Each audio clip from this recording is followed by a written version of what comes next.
Welcome to Planet People, a podcast that aims to inspire curiosity and cultivate a deeper connection with the natural world. I'm Natalie Jane, a conservation biologist, eco-communicator, and the host of this podcast series. And I am thrilled to be sharing stories with you that highlight the beauty and importance of protecting our planet's wildlife.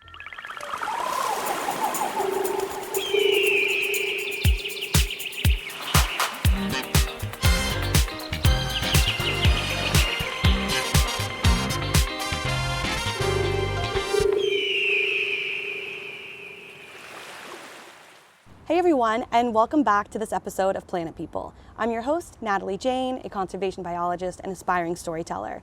And we are so excited to be filming this bonus episode where we recount all of our different stories and interviews that made this journey into our 1 year of Planet People so incredibly special. And I'm joined today by my creative director, Carson, and we have a super exciting announcement that moving forward on season 2, Coral will be joining me as a co-host. And I'm just so grateful to have you here, and you're really the backbones of Planet People, and we would be nowhere without your editing expertise. So thanks for being here, and I'm just so grateful to have you. Thank you. Yeah, I'm excited to be here, and I'm excited to co-host moving forward. And creative directing and editing this podcast has been amazing, and just our journey over the past year of Planet People has been absolutely incredible and such a whirlwind. We have experienced so much this past year, and I can't wait to recount it with you on this episode. And I'm absolutely grateful for you too. I mean, we wouldn't have Planet People without you. You're the person that started this, and that origin story is funny as well, and we'll get into that a little bit. But Planet People would not be here today if it weren't for you, and it's just been You're so sweet. An amazing start with our first year, and it's gonna be even better moving forward. And we always talk about that. We're so excited. We're also filming here in Echo Park, Los Angeles. So like normal with our episodes, if you hear birds, ambient noises, there is a highway nearby, so you might hear some of that. And yeah, I'm excited to get into all the details with you of this past crazy year. I know, me too. There's always hummingbirds and hawks flying around. We've got a hummingbird just perched above us right now, and it's so cool. Where?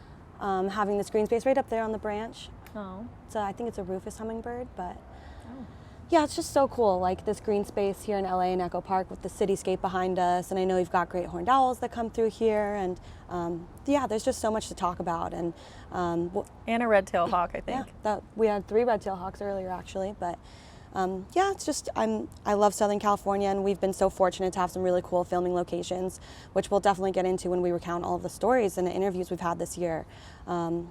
Yeah, so as far as what you can expect for this episode, we'll definitely be doing a little bit of a brief summary for each episode we've done, and in addition to that, weaving our own stories into these different interview experiences, like from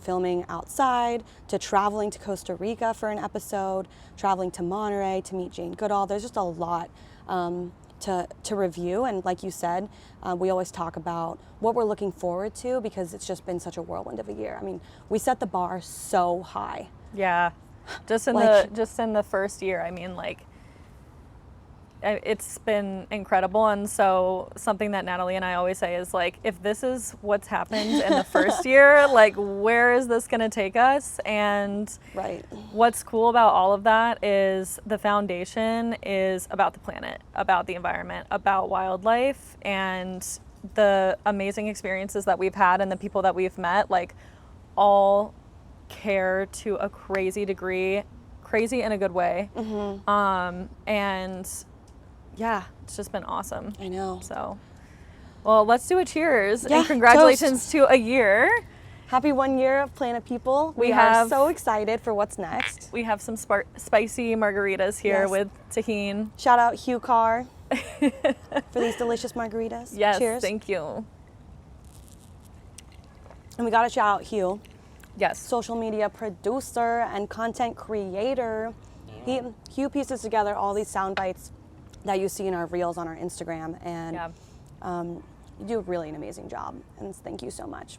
You're so awesome. Yeah, I love this team at Planet People, and it's been so awesome, like starting out this podcast on my own, and then you guys seeing the vision I have and bringing your own skill set into spreading stewardship stories. That's really our mission at Planet People, is to share stories that inspire local action for wildlife conservation in Southern California, to have, that local involvement and global impact. And it's really cool seeing that come full circle. And we should definitely get into the origin story a bit and share this amazing 1-year anniversary celebration with none other than the Jane Goodall Institute yesterday, hosting International Day of Peace. Yes, so yesterday was the International Day of Peace, September 21st. Do you remember when it was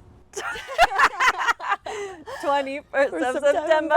Oh, God. Well, we fucking remember yesterday, and it was the International Day of Peace. Jane Goodall Institute was putting on an event in San Pedro, California, and we went down. Well, I went down, Natalie went up because Natalie's in San Diego. Yep, drove up yesterday morning. And it was absolutely amazing. I mean, they had so many really cool vendors and just all of these different California organizations for the environment. We learned so much. We met so many amazing people.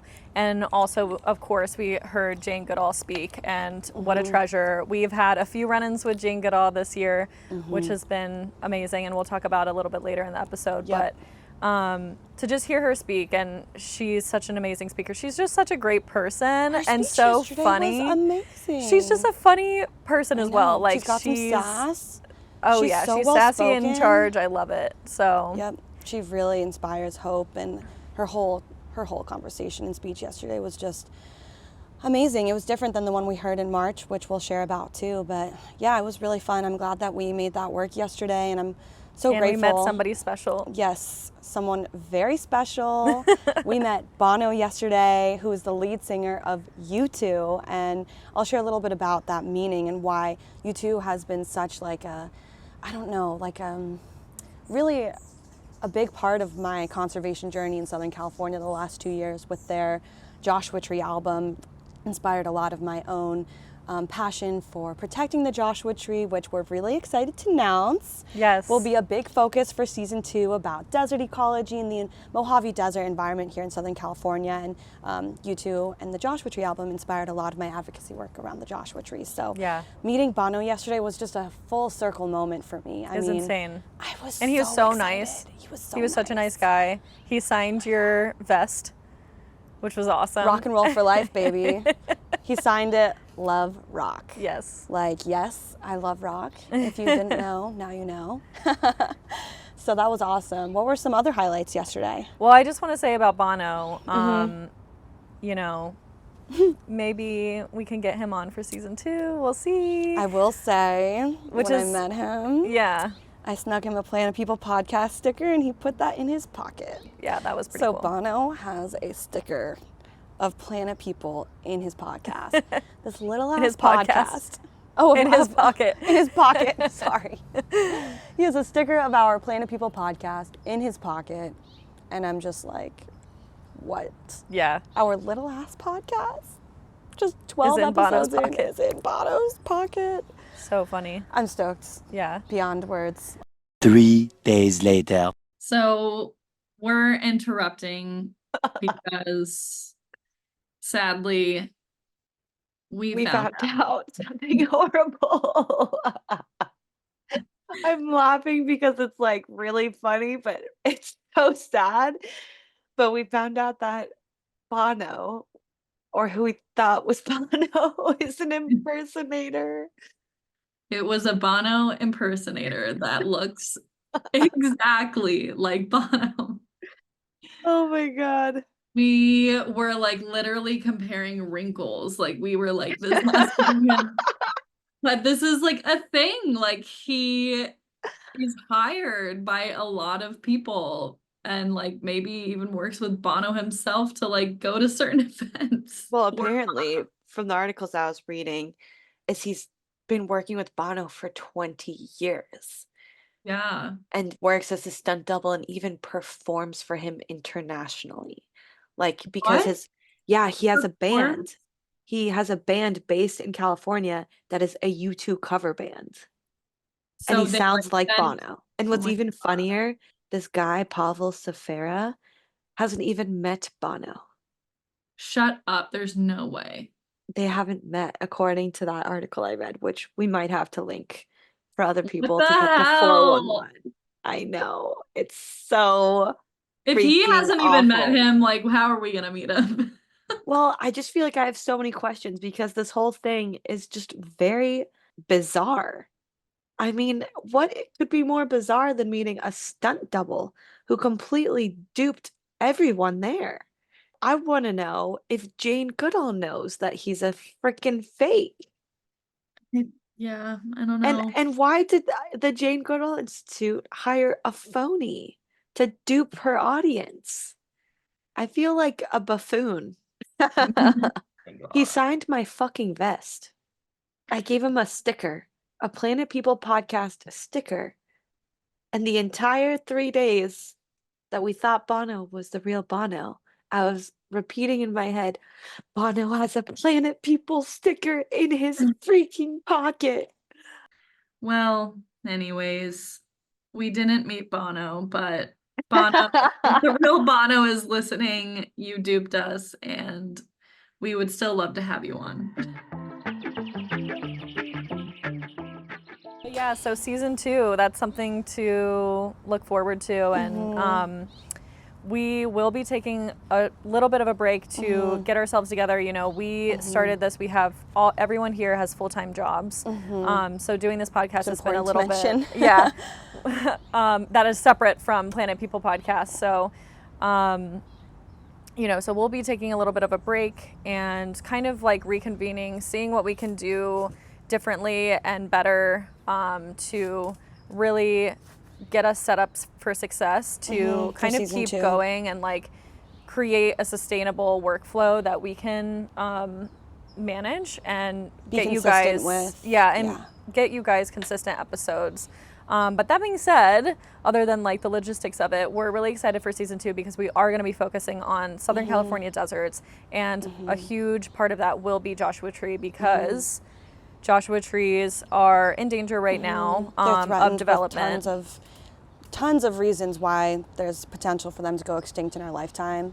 And that's something that we'll definitely outline in our Joshua Tree episodes. And I won't go too much into the threats they face today because it's sort of a celebratory episode, and we'll get into more of the science and conservation about it looking into season 2. But we definitely told you two about, you know, season 2 and the importance of the Joshua Tree, and he was all excited. He's like, oh, do you know the story of the Joshua Tree? And so, you know, if he would agree to do an episode with us, it would be life-changing. So cool. And I'm just going to put this out into the universe to manifest this moment, but I will say that I would love, and I've dreamt of this for so long, to host a benefit concert for the desert, for life overlooked in California, which includes the state reptile, the California desert tortoise, the Joshua Tree, all kinds of cool things in the desert, and host a huge concert to just raise awareness for this amazing environment. And I would love to host it with none other than Bono. And I've said that before. I said it when I was in Africa. Back in July, I was in the Freddie Mercury Museum, and I wrote a letter to Freddie saying, you have inspired me. To Freddie. Oh, okay. I thought it was to Bono, but I talked about you two in the letter to Freddie. But basically, the Live Aid concert really inspired my own idea to have a one-day benefit concert for the desert. And I talked about that in my letter to Freddie, and I mentioned you two and how I would love to like have like a Live Aid, but for the desert.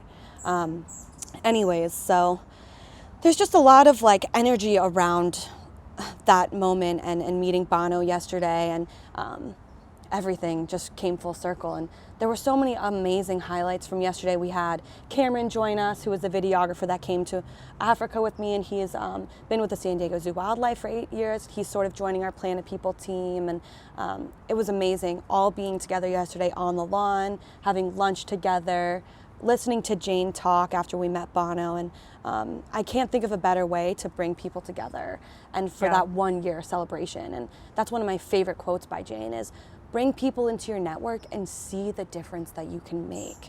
You know, it's really about building that community, and I love that all of us on this team have such a different skill set, and we're bringing that talent into our team, spreading awareness. We passed out stickers yesterday, and at the event, and it's just really awesome to see it come full circle in just 1 year. Yeah.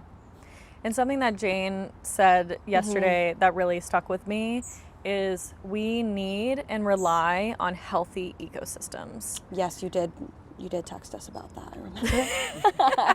I was like, yes. Yeah. Make note of that. I made note of it because we rely so heavily on the earth and the planet and our natural resources, but we're taking more natural resources than we can replenish it. Then the earth can replenish. Then the earth can replenish it, yeah. And hearing her, it was just like so simply put, we rely on healthy ecosystems. It's so important to keep these ecosystems healthy so that we can live healthy lives as well. So it just matters so much to know where you're buying from, to know what kind of products you're purchasing. Or not purchasing. Yes. She made a really good point about that yesterday. Yeah. That when you consume cheap items, you're more likely to be a consumer of them more often. Yeah. But if you wait and buy more valuable, high-priced items, your consumerism just goes down in general. And it's a complex topic, you know, because if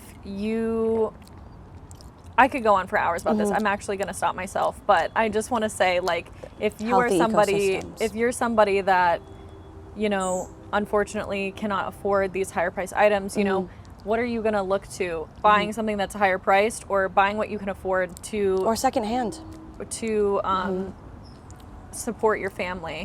And this is a larger conversation, and it's definitely one that's complex, and but maybe we can get into that in season 2 or a different bonus episode. Cheers to healthy ecosystems. I'll toast to that. Let's create those healthy ecosystems. And let's share stories about the people who are doing their best to help biodiversity, which helps ecosystems, which help the planet. And I just want to highlight that eco mindset rather than an ego mindset. And my friend actually, Tania Rowe, talks about this in her TEDx talk about the importance of an ego mindset, where we see ourselves with nature rather than an eco mindset sees us as a part of nature, whereas an ego mindset puts us at the center of all things on the planet. But we're not the center of the planet. We're just merely part of it. And when we can connect and learn about the things that matter most to us and love them, then we can share about it. And that's so valuable. And that's a huge part of Planet People. Yeah, you have some tahini. So do you. Oh. Where? On that side. On your left side right here. Yeah. Oh, there you go. I taste it. Yesterday was just so jam-packed with amazing highlights and lots of talking points from Jane. So what were some other really valuable things that you picked up on that stuck with you that she said? You know, I love hearing when she talks about her Roots and Shoots program. So she actually has this in over 70 different countries. And these are local organizations that get the community involved about local environmental issues in their area. And it's just absolutely incredible because it really touches on that community conservation that we always talk about. Getting into your backyard and seeing what you can do to make a difference in your own backyard, starting small. What is happening in your own local area that you can contribute to make your own living area a better place? And I think that's Roots and Shoots does an amazing job of that. And hearing her just recount some of those stories and just these personal interactions that she has with these people in these communities, I mean, it was just absolutely life-changing. And you know, truly life-changing. Yeah, and in America specifically, like, you know, this is coming very much from like an American lens because obviously we are born and raised in America. It's so isolating here. It can be really, really isolating in America. You know, we kind of cultivate this like uniqueness and like being your own self and this, that, and the other. And it's like, be an individual, stand out. And it's like, okay, well, that's all fine and dandy, but let's talk about community, let's talk about family, let's talk about friends, and creating those tight-knit environments locally in your area. And it will absolutely increase your happiness. You will also make a difference in your local community. And you'll help the planet. Absolutely. You'll help the planet on top of all of that. So you know, so important. It's the health of you and the health of the environment and the health of the wildlife. And that's on healthy ecosystems, That's girl. on healthy ecosystems. That's on healthy ecosystems.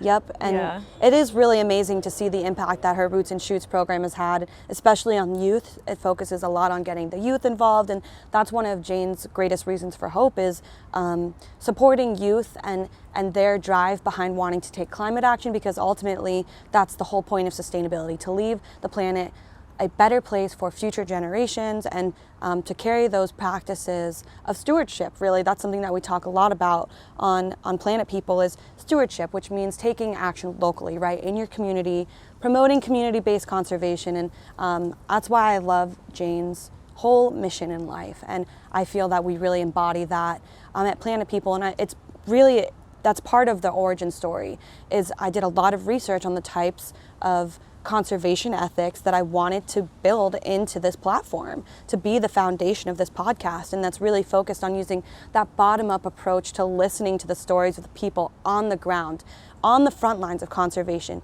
doing the hard work, fundraising, researching, traveling to make a difference and getting involved. And I'm really grateful that we had so many guests on this season. And working with your local legislation. And legislation too. We talked a That's lot about so that important. with our episode with Surge, taking policy action. That's really where the impact is happening. It needs to be at a political advocacy level. And that's also part of the origin story with Planet People, is that long-term vision, which is, this isn't just a podcast. Eventually, we are building a community of people, of advocates who want to take action for the planet. And that's what 2025 is going to look like. That we're going to do more community building, have community events, host a Planet People party for everyone, for being a part of this journey, because ultimately we wouldn't be here without our listeners. And we just want to thank you so much for tuning in. Yes, and, thank you so much. That's something we want to look forward to in our next season, is getting more listener engagement. We want to know what you want to hear on the show, what stuck with you, what you enjoyed, what maybe you would want to hear more of, more fun facts, more co-hosting banter, and also side share stories. this with your friends, your family, like even if they're not interested in conservation, even if like you're kind of the person in your family or friend group that's like, hey, maybe like don't use this like one-use single-use plastic. One-use single-use plastic, whatever I'm trying to say. It's just single-use plastic. Single-use plastic. That's what I'm trying to say.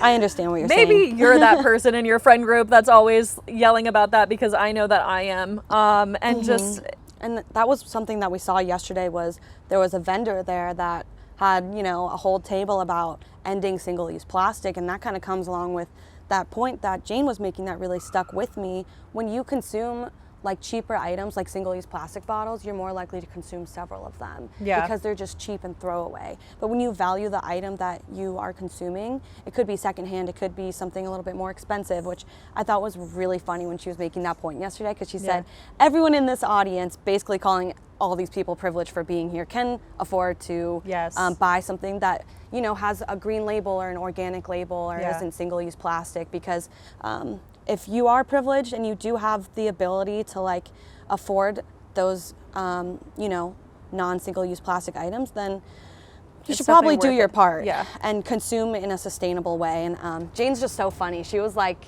kind of calling out the audience, like, every single person here in LA and Palos Verdes, which is can afford it. Such a nice part of LA, can afford to do that. So do your part, really, is what she's saying. And that's a constant theme that I was hearing yesterday, was every single person here has a difference to make. And we are ready to follow you, Jane, in that purpose, in that mission. We are making a difference. We are pulling people into this network of Planet People, and it's awesome just seeing this vision come to life and celebrating yesterday. And it's just, it feels like a movie. It feels like a dream. Like, how is this happening? We met Bono, third time seeing Jane this year, and like, it's incredible, honestly. And that's something that I want to share, is just that manifesting moment behind all of these interactions with Jane. And it means so much to me. That name I hold near and dear to my heart. It's my middle name, it's my mom's name, and I like to pay homage to my ancestors and to my mother and to these role models we have. It's so important. If there's one thing that I want to share for people to take away, is that role models are so important. Yeah. You know, what example do you want to set? Yeah. Jane just...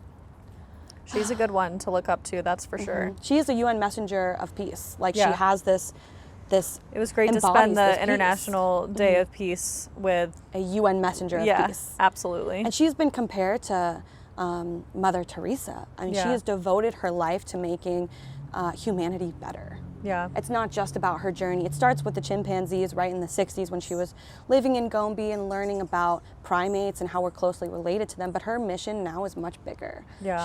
She's evolved into this visionary woman of peace and hope and practicing that local action at home to make the planet a better place for all of us. And what I I just have goosebumps thinking about her. Like, she's such an incredible icon. She's like, amazing. Yeah. Well, and what I was trying to say before I stumbled over single-use plastic was, if you're listening to this podcast, please share with your family and friends. It can seriously be, it doesn't need to be like, oh, buy this higher price thing to make a difference. Like, if you just even share this podcast with somebody that may not be extremely interested in this stuff, like, find an episode, like with our season 1, we have so many different animals that we touch on. Maybe you have a friend that's super into orcas. A lot of people are. You know, maybe you have a friend that's into sharks. Like, pick one of these episodes. Exactly. Sharks. Pick one of these episodes and share it with somebody that may not be extremely interested with conservation, but like, pick something within their interest, share it with them, ask them again, follow up, hey, did you listen to that? Because I want to talk to you about it. You know, it really makes a difference it for makes us, a difference. too. It helps our listeners and our downloads, spreading our message. But it helps people change their mind little by little by little. And something that a story that Jane talked about yesterday was she was in China and she had this little girl. Yeah, she had this little girl follow her around, did not like speak any English, and she had like, I think her father translating for her, and her father was like, translating for the little girl that was like 9 years old, said to Jane, I'm gonna learn. Oh no, I think it doesn't matter, one of her parents, but she said, the little girl said, I'm gonna learn English so I can talk to you. I'm so inspired by you when you come back here in 2 years. And she did exactly that, and she ended up learning English so that she was able to communicate with Jane. And they started Roots and Shoots in their area, and the mom actually of that little girl wrote Jane a letter saying, you inspiring my daughter changed my life. I didn't care about like where I shopped. I didn't care about this. I didn't care about that, about the environment. And seeing you and seeing my daughter, I have changed my entire perspective. And like, I am totally here for doing what I can to save the environment. And she stopped being a housewife after that. Yeah, and she started these Roots and Shoots programs. Exactly. So it starts with something so small, and so seriously share these episodes with somebody that you know, and maybe it'll pique their interest, and maybe it won't be this, maybe it's not our podcast, but maybe it's something else, maybe it's a documentary that you saw. Like, just share the word. That's something that's so free and so easy to do, and just talk about it to your friends and family in a way that doesn't intimidate them. I think that that's something important. You know, we always talk about this doomsday effect with the environment. People are just so on this just wavelength of like, well, it's going to hell anyways, so whatever. But like, we have to kind of get away from that, because it just creates a little bit more apathy, and it doesn't create action if we stay in that. Apathy will take you out of action. Exactly. And I've been there too. I've been so overwhelmed by headlines, this, that, and the other. And also just know that these headlines are clickbait.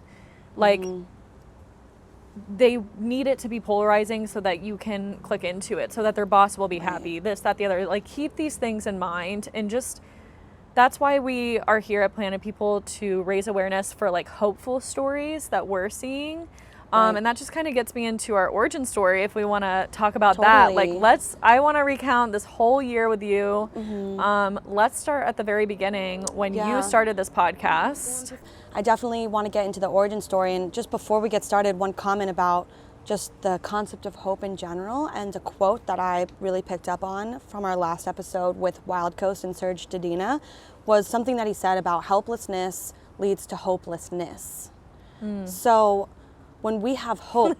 Sorry, that just reminded me of... Yeah. Did I say that right? No, you did. Oh, okay. Just my reaction reminded me of that viral TikTok video of like the girls like being like, You know what I'm talking about? No. They'll like say something. It's like the all-girls panel or like all-girls podcast, and they're like, it's like, in order to move forward, we have to look back. So say it again. Look forward. No, say the hope. Just like anything. Okay. Say the hopelessness. Well, helplessness leads to hopelessness. Shout out to those girls, they're so funny. Well, and that's a quote that I've really admired from our last episode with Serge Dedina, where he talks about the importance of hope. And it's definitely a theme that we keep coming back to. And in our entire season, I would say a reoccurring just word that really stands out. And it's a part of Jane's whole mission. Her whole thing is hope and peace. And instilling hope inspires action, and it's honestly a survival strategy. Yeah. Hope is a survival strategy, and that's something I've been seeing more online too, and I really like that because it really is in a world where you're saying we do have these kind of doomsday effects with all these headlines and climate change, oh no, this and that, and it's something we see and we know it's like this existential threat, but it's actually something that rarely gets talked about in conversation. And that's why I'm glad you talked about sharing our podcast with people and just telling your friend about it and spreading that message, because we know we live in a world where we're not fully at peace. We're at war in a lot of places, and the environment, we're at war with the environment because we're still using fossil fuels and extracting resources that the earth can't sustain. So it's important to talk about it, because when we talk about it, it becomes real. And then we can find solutions to these environmental problems. And again, I just want to go off of what Serge was saying in our last episode, that fighting climate change is an entrepreneurial business venture. Yeah, it's because not just government. You are solving a problem. And that is the core of entrepreneurship. And that's something that I'm trying to practice more, is how can we solve this problem? Well, for me, that's through community-based conservation. That's through policy. That's through advocacy and action and getting shit done. And that's another theme that I really love. And get shit done. Get shit done. Take action. I loved him saying that. I mean, that's like my motto in general. Like, and I didn't know it was my motto until he said it, kind of thing. But like, I'm just like, let's just get it done. Like, let's just get it done. Stop complaining about it and just get up and do something about it. Don't just talk about it. Yeah. Be about it. Absolutely. I keep saying that because that's what I want for 2025, is to have more impact and be about it. And I love that we talk about all of this on the podcast, but I want some follow through action. And I think for me, especially I'm in my master's program, it's online, it's virtual. I spend a lot of time making content on social media, doing the podcast. It's all very virtual. Yeah. But another thing is we have to connect together for that community to build, to take action, and that's what I'm looking forward to in 2025. Yeah.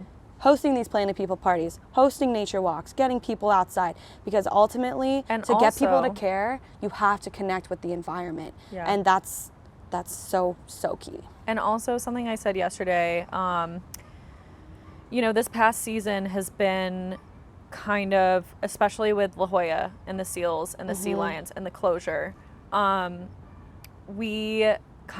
was almost like we were like reporting on that a little bit. I would agree. You were a little bit more involved in the community. Boots on the ground. Yeah. I live there, so it's easy for me to go to meetings or do some docent action and but volunteer. For the podcast itself, it was a little bit more reporty. And I'm agree. hoping with season 2 and this Joshua Tree issue that they're facing, we can be not only reporting, but boots on the ground with it and seeing an impact specifically with this podcast and with the people that we're going to be talking to and for speaking season with. 2, And so I agree with putting that. that out there. I'm glad you're putting that out there, because it did feel like kind of we were reporting on it, but as someone who's been involved, and we'll talk about this as we get into our origin story, really this is a great segue, is that was what the first episode was about, right?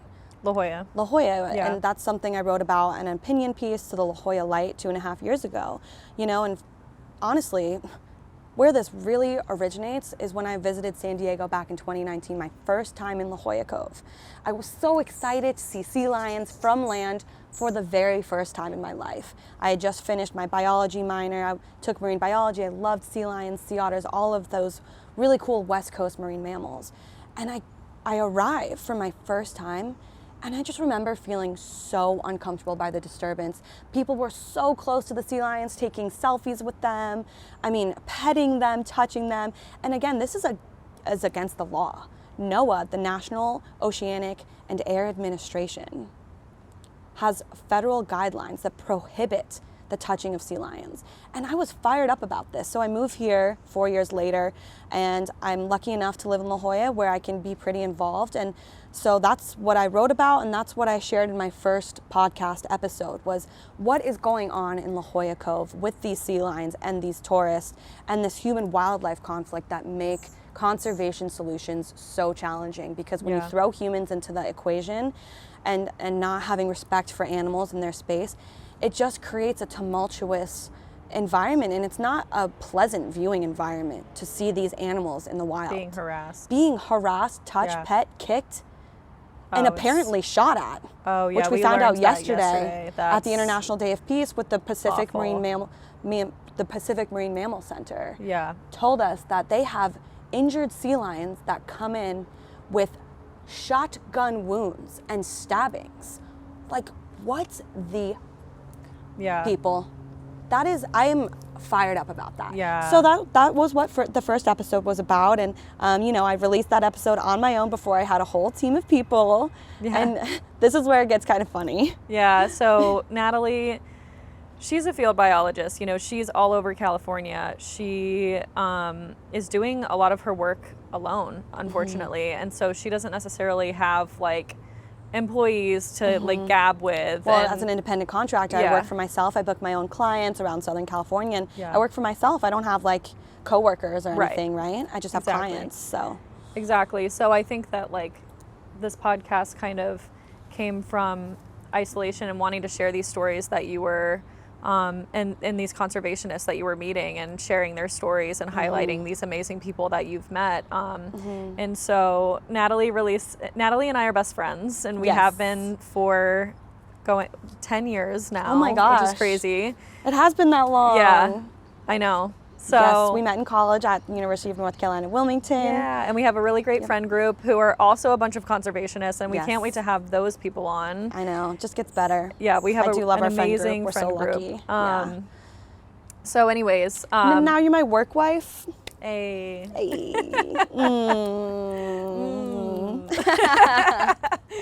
So anyways, so I work in media. I work in animation and film production. So I work on an animated feature film. And actually my studio is coming out with a film called Spellbound in November of 2024. We're very excited. Please give that a watch if you have a Netflix subscription. It's such an amazing film. Anyways, little plug there. But I work in media and production. I'm also an artist. And so I'm very much like, I know audio and video, this, that, and the other. And so Natalie releases this episode about La Jolla, and she's like, guess what I did? Like, here's my podcast episode. And I listened to it and I was like, this audio quality is so bad. As a best friend, I can't let you put this out into the world. Like, we have got to. Yep, so we took down the episode and re-edited the whole thing. Yes, and it's still a little rough because I was working with bad audio, but it's okay. Hey, you just got to get it out there. Got to get it out there no matter what.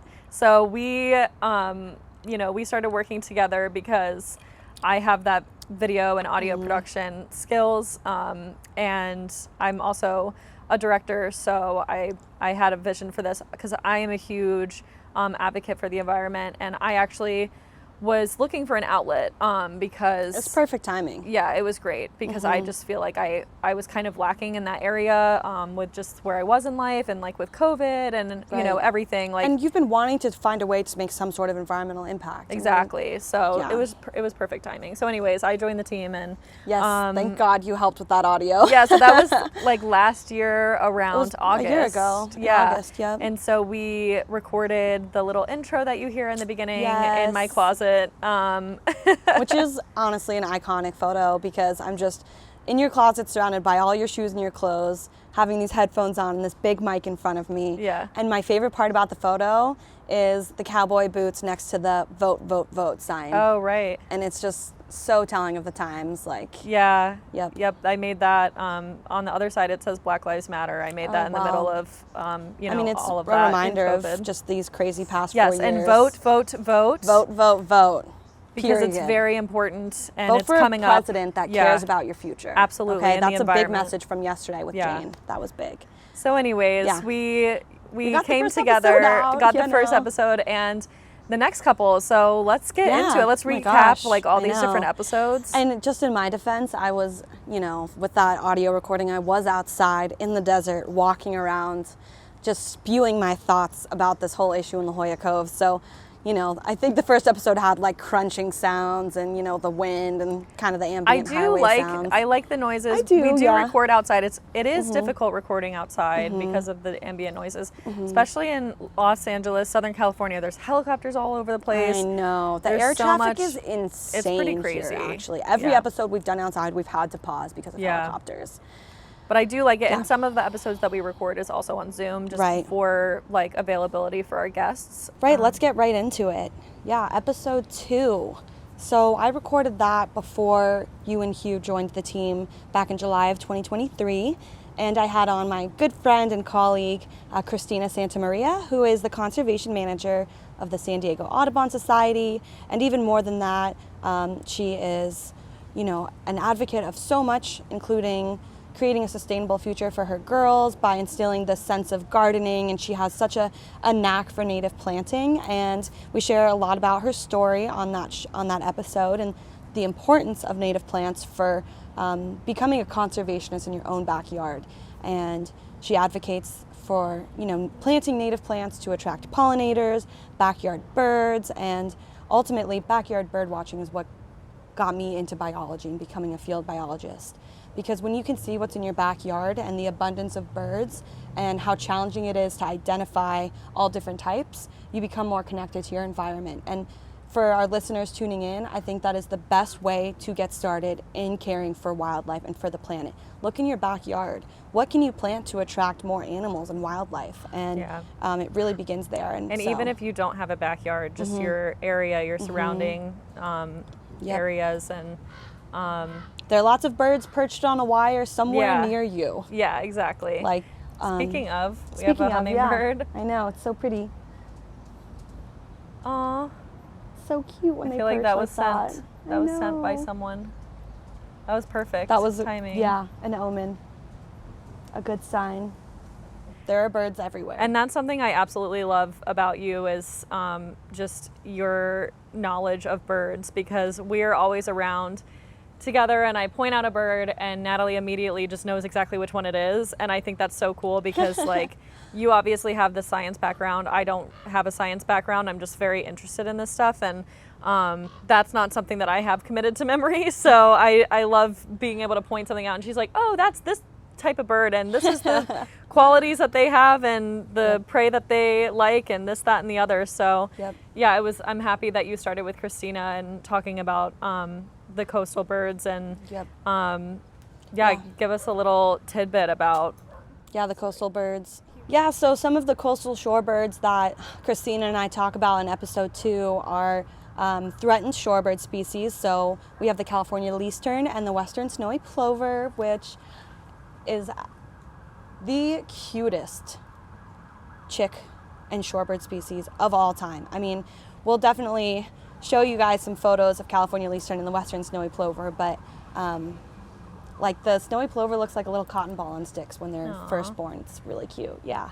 And Christina works tirelessly as part of her role with the San Diego Audubon Society to restore habitats for the California least tern specifically by removing invasive plants like ice plant and other plants that deter nesting behavior for the California least tern. So by providing better habitat for them in areas where they were historically recorded, it will encourage them to come back and nest there, which we need because their numbers are extremely low. And they face a lot of threats. And some of the threats that these birds face is, yes, loss of habitat, but also threats from climate change.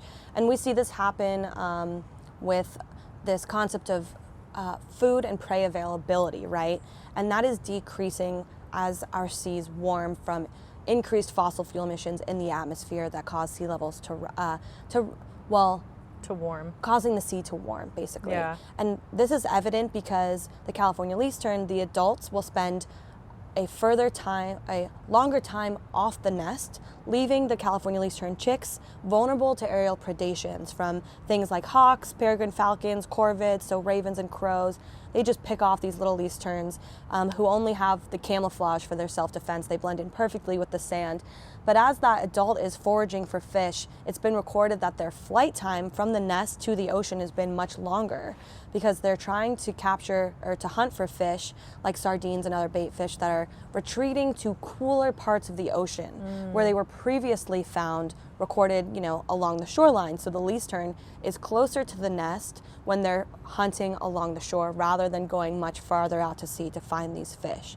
So, and not only that, but in my time working for the San Diego Zoo, I recall seeing least tern chicks dying because they had a fish that was too big in their mouth. So there's a lack of prey availability close to shore, and the size of these fish are too big for the chicks. Yeah. So anyways, we dive into that with Christina, and she really shares a lot about their efforts behind restoring habitats and protecting the least tern from extinction, really. Yeah. And so and She's amazing. She's amazing, right? And yeah, shorebird ecology is a foundation for a lot of my career, and I love that Christina and I have that in common, and we really bond over wanting to protect shorebirds, and she does such a great job with everything she does for the San Diego for the San Diego Audubon Society. So thank you, Christina, for being a part of my very first guinea pig episode, kind of. She was like, I'll just come out and join you, and we recorded in the library, and she was my first guest, and it was so nice of her to be a part of it. And she's a badass. Like, I really, really love our friendship, and I'm so glad that she was on the show, and she embodies the spirit of Planet People. And I know her little girls. She has 3 beautiful little girls, and they'll all grow up with a great role model as a mother. So shout out to Christina. Thanks for being a part of Planet People. Christina. Yeah. And then we had on Randy That's Thomas. right, Randy Thomas. Shout out Randy. Yeah. He's also one of my good friends who I met working out on Fort when we were doing desert tortoise research, and he is an awesome conservationist. He's so cool. Yeah. If you want to dive into what that looks like, I know, a year ago we were in Echo Park recording that episode, so I think it's another full circle moment here. Yeah, absolutely. Yeah. We recorded Randy at this amazing studio nearby in Echo Park, and that was such a cool episode. I had met Randy before you've introduced us, and so we had a nice rapport, and just all of us getting together. That was just such a fun time to talk about all of his shark experience. He has been on Shark Week. Very into the marine space. Yeah. And desert. He's all the things, really. Absolutely. Yeah. So he was just such a cool person to have on, and I really enjoyed that episode and recording that with you guys. Yep. He is very well spoken and has a lot of cool stories with his diving experience. He's a diver. He's worked closely with sharks for his research experience in Bimini in the Bahamas. One of my favorite parts about that episode is the fun facts kind of that he shares as he relates different shark species to people in his family. Yeah, so one shark that he was talking about was the wobbegong shark, which is a family of carpet sharks. And fun fact, they get that name because of the striking pattern that they kind of look like a carpet. They're bottom feeders, and Randy relates, his grandmother, I think, to kind of having that wobbegong pattern of sort of that carpet feature with his grandma having stringy curly hair. Yeah. I think that's what he was saying. That was a fun highlight. What did you like about that episode? Something that really stuck out to me about that episode is him saying, if you want to get involved, you don't need a degree to do it. Yes. And yeah. I loved that because, you know, you don't need to have this scientific like degree and course study. It helps. That's amazing. But you can get up and connect with people and get started without that. And he didn't grow up by loved the that. ocean. No, he didn't. He grew up in Detroit. Yeah. And he said he fell in love with the ocean because of books. Yeah. And because of shark documentaries, Shark Week.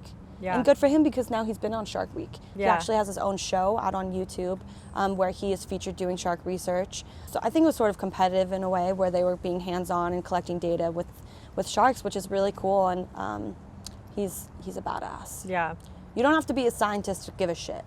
No, exactly. That was sort of, I think, the takeaway there with him not needing a degree Yeah. to care, which he does have a degree, but kind of the point is for you listening, if you're not a scientist, that's okay. Yeah. And we'll probably hear from Randy again, season 2. Season 2, we'll have him 'Cause back on. You guys can talk about your desert stories together. And Yep. Just have more banter with him, yeah. less interview style, more stories, because we have a lot of those. Yeah. Yep. So you guys have done really important work out in Joshua Tree together. Yes, we really had our, boots on the ground, hands-on research with desert tortoises, and it was really special, like having those memories, and it was so fun. Like, honestly, a season of field work I'll never forget for the rest of my life. Amazing. Yeah. So yeah, episode 3, we had on Nicole and Angel Morris. They are Yes. a badass team together, and we talked about rays and queer ecology. Right. And they have a documentary. Called Diving for Rays. Yes. Which you can find on Water Bear Network, and they feature a lot of kind of amateur nature film documentary style shows and films. And Angel is the person behind the camera, right? Yeah. They record Nicole diving for rays, and Nicole shares her story about falling in love with the ocean. So they make this awesome team to form this great story about diving for rays and how that really funneled Nicole's experience into joining the master's program, the AIP Dragonfly program, which is how I know Nicole. I love Nicole. We're really good friends. And it's cool seeing their journey now kind of unfold after they made that documentary, because Nicole actually wants to go back and get her PhD to study rays more closely. So she's very dedicated to being an expert in the field of rays and we talk about how... what's the name of the family? Elasmobranch, right? Oh, yeah. That's the family of rays and sharks that Nicole is so passionate about studying. And we talk about amazing. how they're actually not very studied.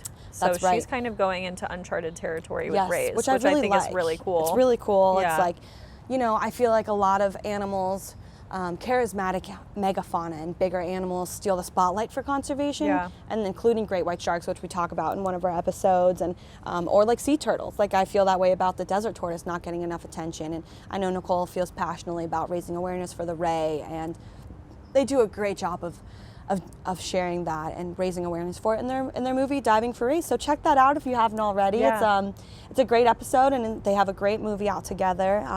And they were such a great guest, talking about queer ecology too, and how everything in nature is really queer, honestly. Yeah. And it's not talked about enough, so I think it's important that we touch on that. Yeah, it's a great episode. And then our 4th episode with the Seal Society ladies. That's right. Carol out and to Robin. Carol and Robin. Yep. And you know them through being in La Jolla, so that was like a nice circle back to our first episode. That's right. Because we got to see that there was actually impact made that you got to be a part of with the closure of Point La Jolla. That's right. And that they do tie in nicely, those 2 episodes, because and it's a good storyline reference for just the action that's being taken in La Jolla, because when I recorded the first episode, there hadn't been a closure of Point La Jolla, which is a rocky haul-out point that the seals will, the sea lions, the California sea lion will haul out on, and that's where we were seeing a lot of that disturbance and people taking selfies with sea lions. So when I recorded that episode, there hadn't yet been a closure of Point La Jolla, and by the time we circled back with Robin and Carol in episode 4, they, being the San Diego Seal Society, which is a chapter of the Sierra Club, made amazing, groundbreaking work in creating that year-round closure so that sea lions can be protected during their pupping season, which is between May and September, and they have a longer period where the sea lion pup will spend time with their mother, so it's important that they get that space. And Carol and Robin talk a lot about their biology and behavior with pupping season in that episode, and they did great work. Shout out to Robin and Carol. They are working day and night to make sure that this conflict is resolved. Yeah. So it was great to see that happen. And you guys recently had another town hall meeting. What was that like? Right, so last week the La Jolla Town Council met specifically to talk about solutions to continue to mitigate these human-wildlife conflicts that we're seeing now in La Jolla Cove, which is another part of just that cove area. The Point La Jolla is adjacent to La Jolla Cove, which is considered the gem of California. There's so much biodiversity that comes through the cove, including sea lions, which is a spectacle, right? That's why there's so much tourism. And this La Jolla Cove is 50 feet of beach. It's really, it's a really small little cove.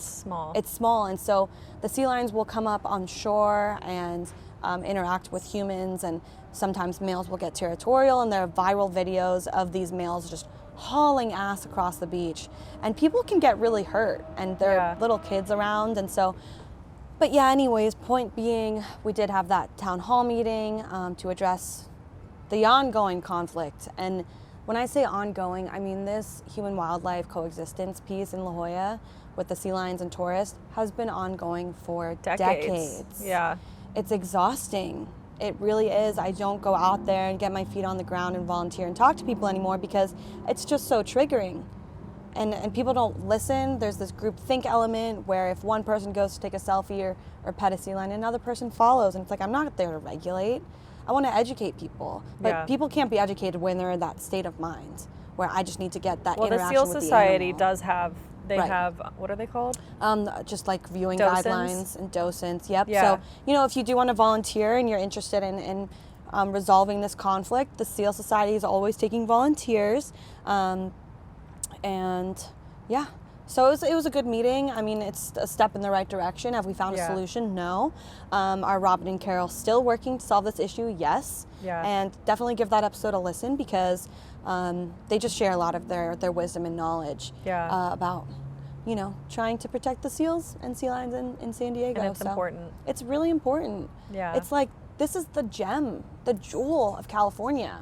And it's like, if that's true, then why aren't we doing anything to make this like a stronger protected area? Yeah. I think it should be a state park. Scripps Park and La Jolla Cove, I think should be a state park. Yeah. I think it should be a state park.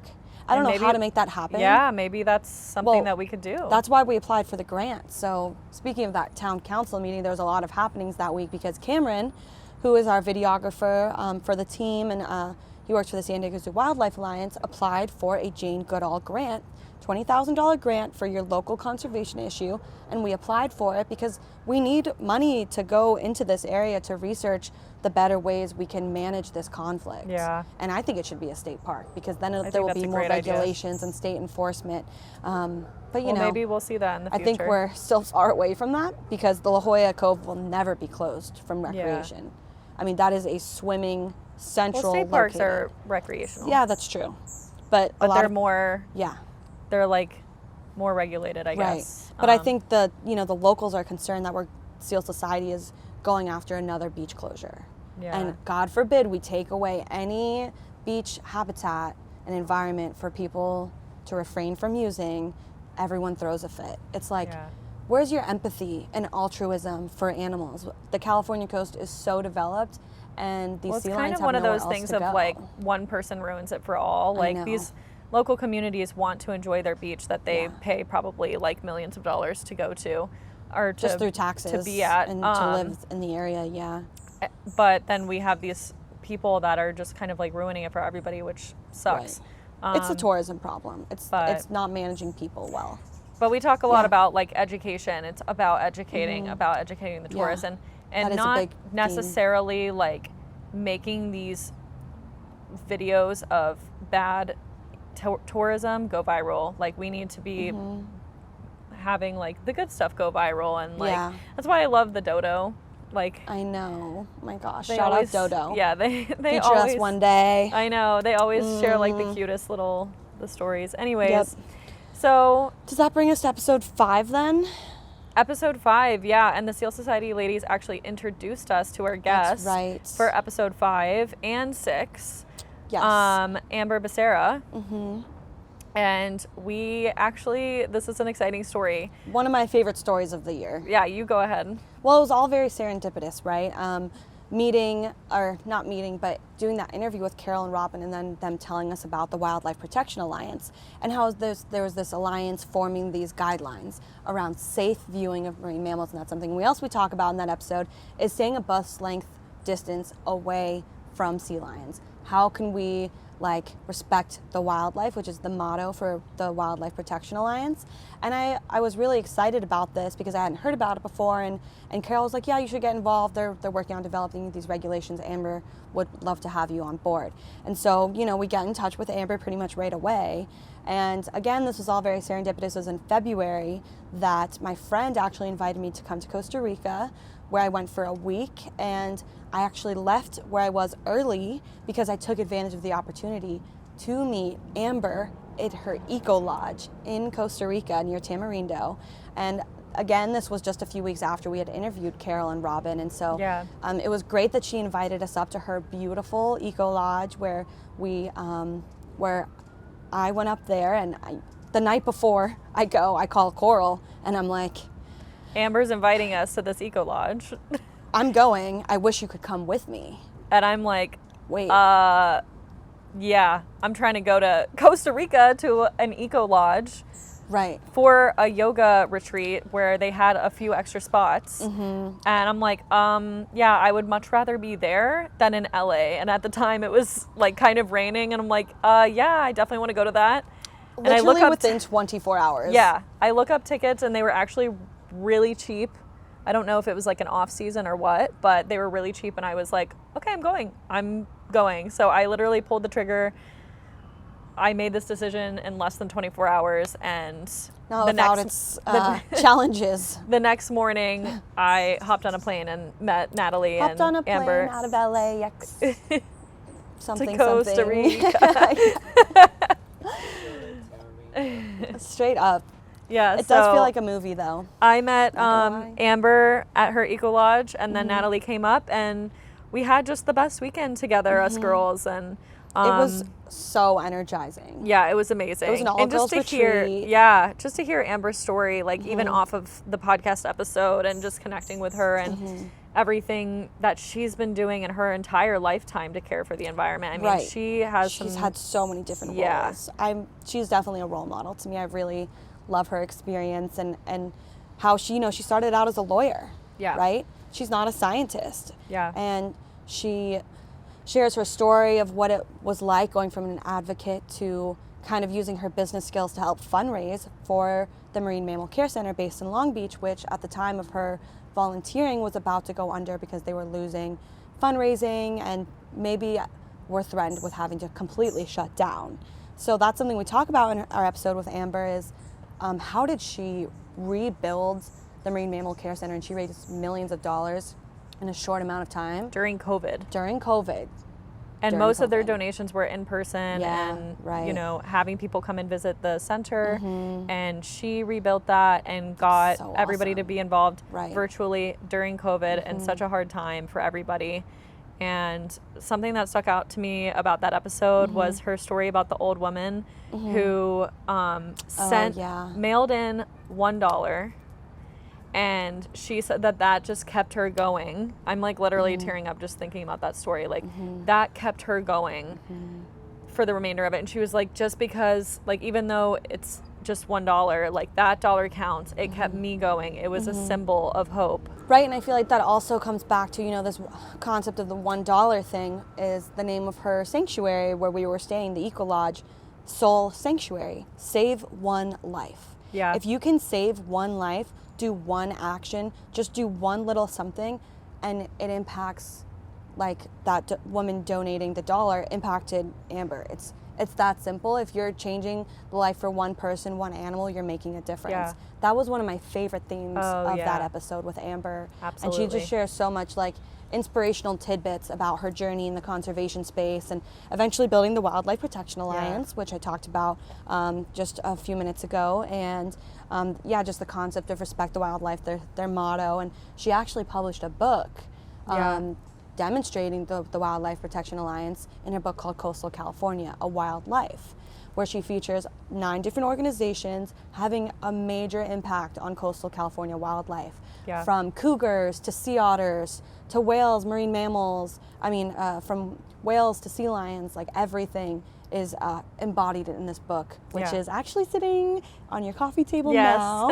Yes, had to get that for you guys as a thank you so for sweet. coming to Costa Rica with me, and that doesn't even begin to cover how much I appreciate you joining me there. It was awesome. It was amazing, and we got to record in her God. yoga studio, which was completely Ugh. Yes, not even Absolutely a studio, beautiful. Jolla. It was absolutely gorgeous, and it was completely outside. It was just so beautiful. We had so many wildlife moments. Yes, and we saw that turkey vulture with the snake with in its the talons. snake. That was crazy. Super badass. I mean, that was very and close we had to that us. snake statue right between us. We were manifesting some snaky energy that day. I'm not gonna lie. It was really amazing. That's on snaky. It's something I want to talk about that we actually learned yesterday at the International Day of Peace. What was that?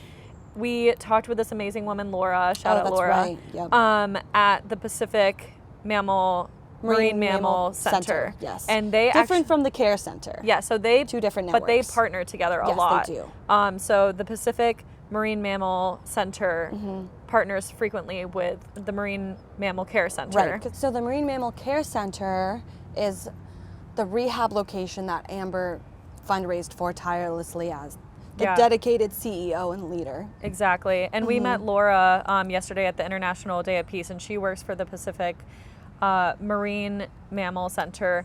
And again, they partner with the Marine Mammal Care they're Center. the stranding network. Yeah. And she told us things that were very interesting that we actually did not learn during the season that I thought was very important to bring up today. Right. Let's definitely talk about she that. was talking about Domoic acid poisoning. Can you say it again? Domoic? Domoic acid poisoning. Yes. And domoic acid is fertilizer runoff, but more than the runoff in, I think, I don't know, maybe the 60s or 70s. No. When was that? Are you talking about the dumping of chemicals? Yes. It was in the 60s, I think.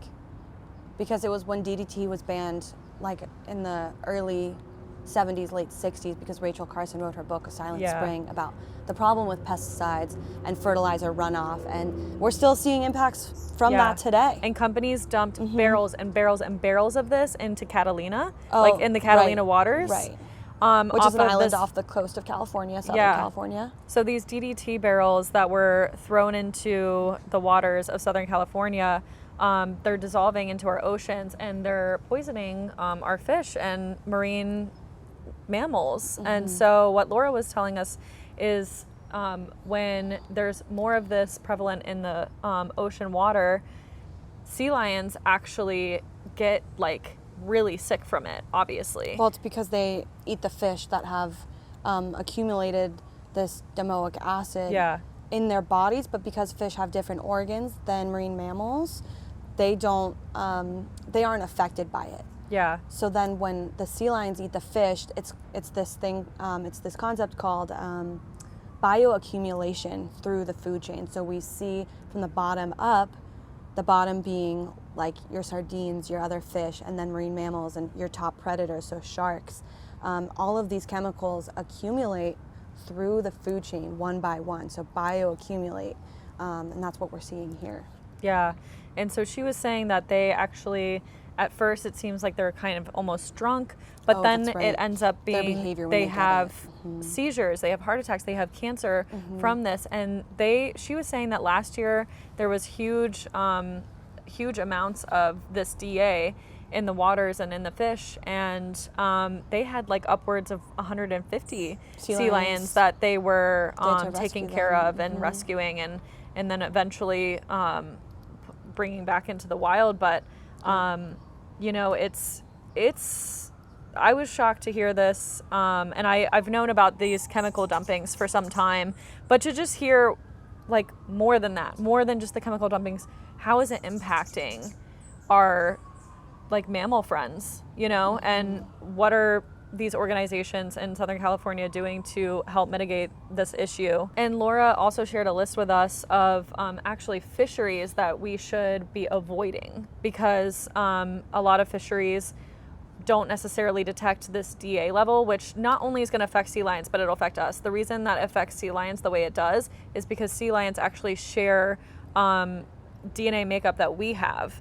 And so if it's going to affect them, it's going to affect us. And she shared a list with us of fisheries to avoid, but then also fisheries to look out for, fisheries that are doing their part and testing the fish that they're catching and making sure that these DA levels are not in them. And we will share that list with you guys on our social media, because I mean, I was so grateful that they had that information readily available, because this is something I think about all the time. I'm like, oh God, what am I eating? And especially like knowing this about the waters right off of Catalina. I mean, you and I have taken a camping trip in Catalina where we caught fish, and we actually had ceviche, and like looking back on that moment, I'm like, oh God, what was in that fish off of the Catalina waters? Like, was that even safe to eat? Oh my gosh, I totally forgot about that. Shout out Zach. Yeah, shout out to your boyfriend, Zach, for spear fishing, yes. Fresh fish, which was amazing. But looking back on it, I'm like, oh God, what was in the fish? And this is something that we have to,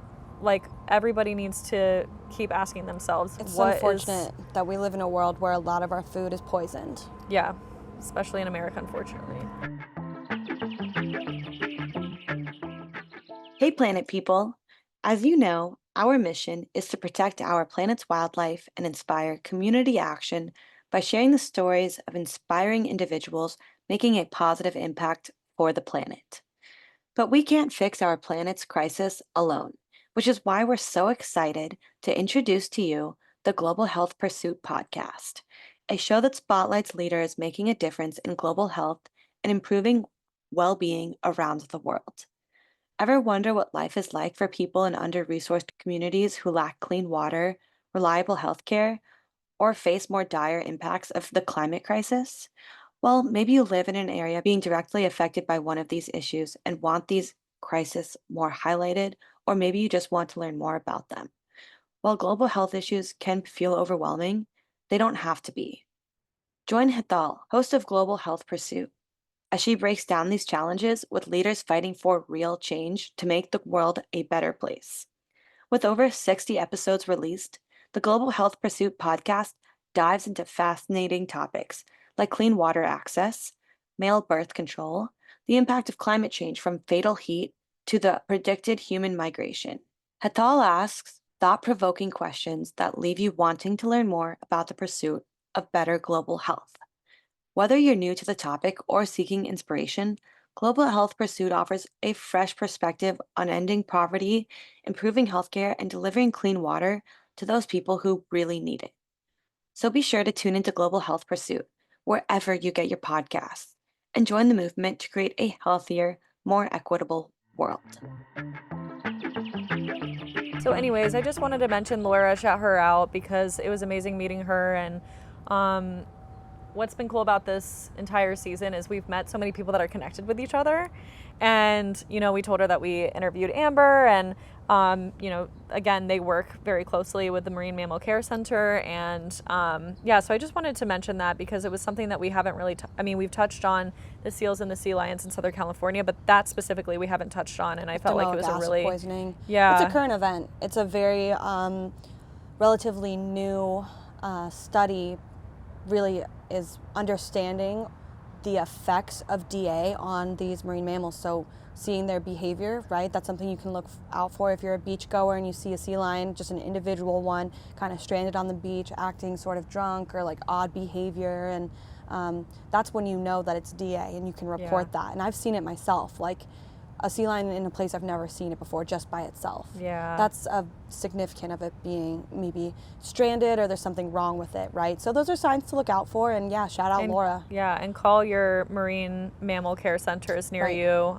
In San Diego, that's SeaWorld. Yeah. They are the, they come and rescue sea lions in La Jolla Cove often Yeah. that have been harassed.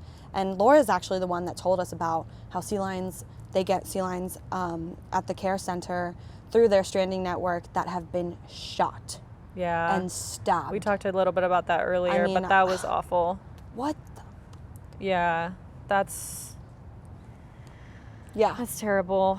But so gosh, we keep talking a lot about sea lions. That's Yeah. been a major theme for this season because I've just been so involved for so long now, and now you know all of the people Yeah. involved and how everyone is in this circuit, this network of wildlifers and the Wildlife Protection Alliance, and Yeah. all of these organizations really embody Planet People. And so we were so grateful to Amber for hosting us down in Costa Yeah. Rica. I know we've kind of like tailed off from that as we get into the details of that episode and sharing about Laura, but it was really great interviewing her, and I just Yeah, aspire Amber was to be like her. amazing. Yeah, She she's was- an advocate. Yeah. She's a conservationist. She's not a scientist. Like, I often find that most people on the show haven't been scientists, and they're like the ones that are really taking action. Yeah. Which I just think goes to show that anybody can make a Anyone difference, can right? do that. Yeah. So yeah, Amber is now in Costa Rica with her Eco Lodge, Mm-hmm. Soul Sanctuary, and she is building that to help fund her Wildlife Protection Alliance organization.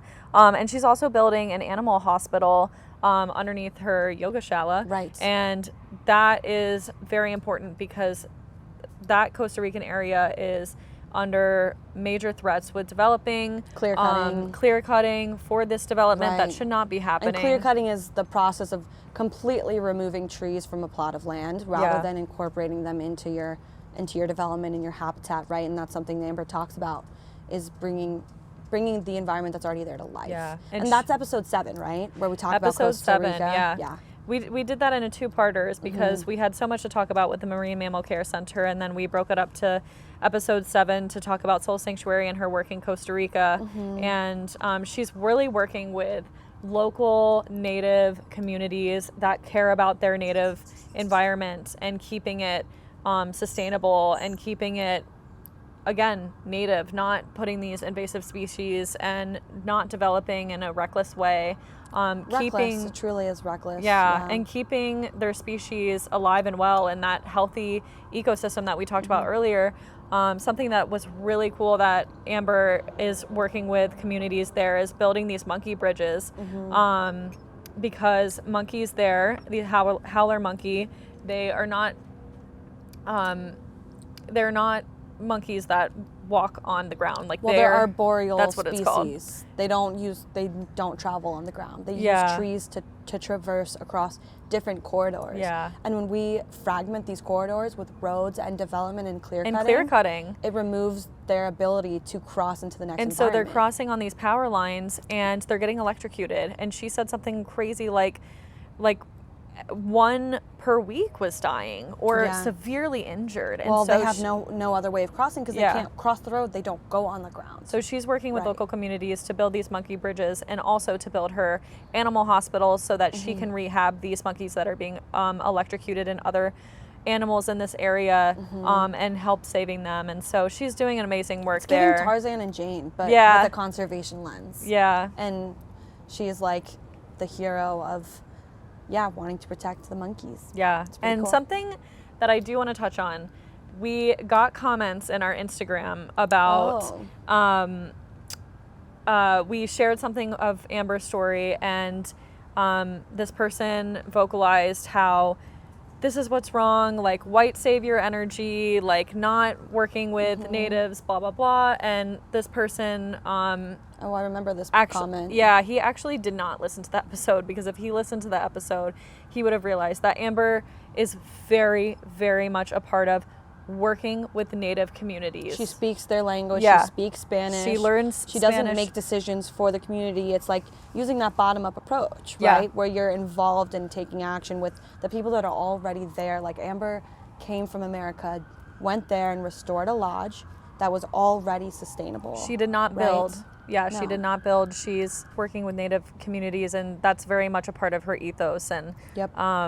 you know, we are white, and this is something that we definitely acknowledge, and we want to see native practices. This is something that you talk about and something that you make sure is very important in your own work. Like your story in, where was it? Oh, when I was in Mammoth. Yeah. And I saw that golden eagle and had that really beautiful interaction with those Native women. And it's important to listen to the Native communities that are in these lands and work with them and sustainably build the environment and the community based off of these Native practices. It's just absolutely important, and so that's something that Amber does, and we acknowledge our whiteness and like, you know, we understand all of that. Just colonialist practices that don't serve the environment, and that's part of the reason why I started this podcast, is because I felt like those early days of me doing research were really rooted in Western science best practices. So we were handling these animals, collecting data, publishing these for academic journals, and you know, these animals are still going extinct. Something's not working. And so I felt like these on-the-ground research practices, like while they do have benefit, that's not the only part of the equation. And you can really see the benefit of traditional ecological knowledge, which is TEAK for short, intertwined with SEEK, scientific ecological knowledge. One cannot work without the other. And I'm excited to definitely feature some more people like that on our future episodes for season 2.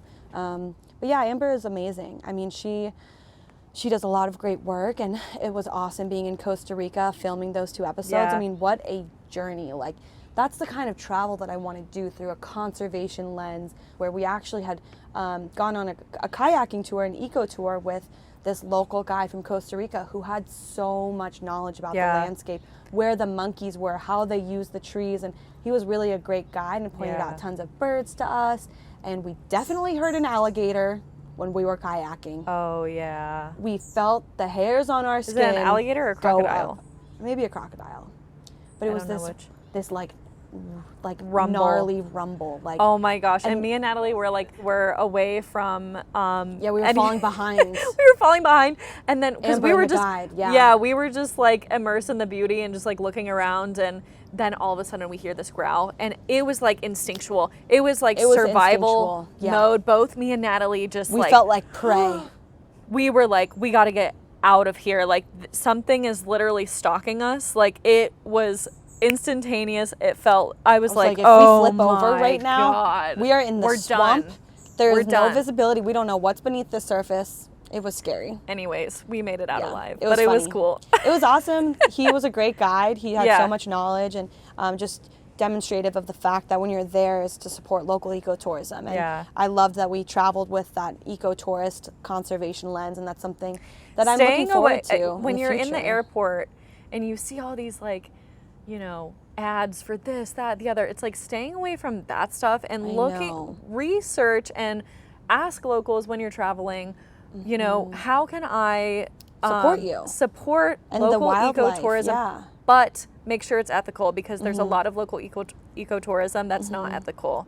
Like the handling of monkeys, the handling of wildlife. And selfies with wildlife. If you see that on the internet. And we talk about that in Amber's episodes. Yeah, we do, that you cannot support those roadside zoo type of organizations that are not accredited with the AZA. And we talk about that in the episode. And so anyways, and I mean, Costa Rica was just a total success. Like, very serendipitous. There was so much starting to happen with Planet People. We were getting more consistent by this time in the season. It was episode 6 and 7. We were getting more into the groove of things, and just being in Costa Rica and having that be like our first business trip, like that was really fun. And we met some amazing women who were throwing a yoga retreat there, and it was very spiritual. It was very spiritual, and they were amazing. And we did a lot of journaling and manifesting, and just spending time together in nature, and like rejoicing in this midway part of the season. Honestly, looking back, it was a great way to just kind of enjoy what we're doing and travel with that conservation lens, right? And I'm looking forward to doing that more and hosting our own Planet People retreats one day, because I want to do that. I want to get people out in nature and show them how to connect with wildlife and teach them, and tell them, you know, share with them what they can do to make a difference. And you know, Amber's episode was really great because that kind of marked the midway point for us in the season. And we went to Costa Rica, got back, and almost immediately after, like, I think it was a couple weeks later, right? And I loved this moment because it sort of really embodies my year of embarking on this Jane journey, right? And manifesting meeting her was awesome. For Jane's 90th birthday, right, we knew she was going on tour, and I wanted to find a way to see her. And I didn't know how I was going to make this happen, because at the time when I was looking into her tour dates, I saw that she was speaking in Portland, I believe. And so, or no, it was Seattle. And I was like, okay, I need to see my icon this year because I'm going to Africa this summer, and I'm inspired by Jane's own journey to Tanzania. And I was like, I need to meet her before I do this, to really embody the spirit of Jane and how I hold it so near and dear to my heart. And so I wake up one Saturday morning a week before we decide we're actually going to go, right? And I'm looking up events, and then suddenly I see that she's speaking in Monterey with the Wildlife Conservation Network, and I had just gone to a conference for them like 4 months prior in San Francisco in October of 2023. And I'm looking up the event, and I'm like, oh, it says sold out. Yeah. Like, I don't know how I'm going to make this happen. And then I text my dad, and this is an integral part of the story for me, because he texted me, if there's a will, there's a way. And I had a fire lit under my ass after that. And you and I very much... We are very willing people. We are willful. Yes. We will go and fucking do it. We will make it happen Yes. if we want we went to Costa Rica literally 2 weeks before, just on a whim. Yeah. And I was like, all right, okay, if there's a will, there's a way. We're going to make this happen. I call Coral. I'm like, okay, I don't know what to do. Like, I really want to go to this event. I don't know how to get access. And she's like, well, just contact people, email someone. I was like, there's no way. And so, I take your advice and I email Charlie. Always email. Always email. If Contact you need people. something, Yeah. contact people. Don't get a robot. Don't get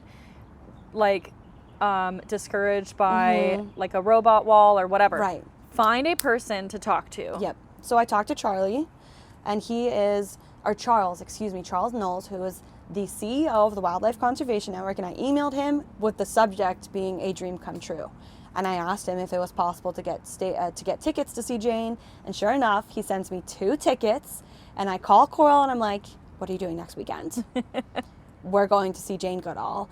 And sure enough, the weekend comes, and it was a whirlwind. I had gone to Mustache Bash, a concert on Saturday, and then early Sunday morning. And I had a birthday party. You had a big birthday party. Yeah, not for myself, but for a friend. So we were on one, right? We had to squeeze this event in, which was a Sunday morning. Yeah, so Natalie drives up from San Diego, picks Early me up Sunday at like morning. 6 a.m. with her Jane Goodall Barbie. Yes, the Jane Goodall Barbie is an integral part of the story as she travels from San Diego to Monterey. Yeah, and we documented that whole thing. Hop in the car, drive up from LAX. No, I'm just kidding. But I pick you up in LA, and then we drive a very long distance. Yes. We spent like 6 hours in the car, get there at 1 o'clock to Monterey, Carmel by the sea. Yeah. And then we change in the car and we just like go to the conference and right. I think it was at the Sunshine Center or Sunset Center. Yeah. Which is a beautiful auditorium, right? Yeah. And we got to go into this VIP event where we saw Jane Goodall auction off this beautiful book of photography to raise funds for the Jane Goodall Institute, and they raised a lot of money, which was amazing. Within 15 minutes. Yeah, I mean, within 15 minutes. She knows how to money out of people's pockets and into her nonprofit. Yeah. For the environment, which is amazing. Yep. And so we were the youngest people in that room by like 40 years. Yeah. There was a lot of wealth in that room. But it was amazing to be in that environment and to see fundraising in a big way, and to then be at her speech, which was absolutely There's really inspiring. 3 parts of seeing her this entire day. Yeah. And her speech was about an hour long, and she shares her, her story about where it began for her, starting in Britain and being inspired by Tarzan and wanting to be like Tarzan. She even makes a joke, Tarzan married the wrong Jane. Yeah. I love that joke. It's so funny. They said that yesterday too at the International Day of Peace.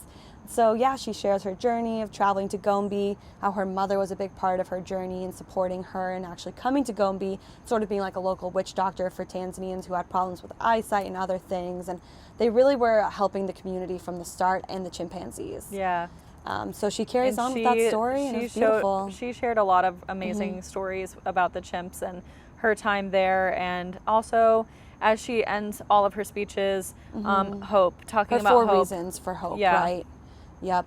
And that's something that's very repetitive in her story, and she even says that, you know, you've probably heard this story before, Yeah. but I don't care. She says that, I don't care. This is how you build community with stories. And to keep saying them. Mm-hmm. And so what were those 4 reasons of hope that she left us with that day?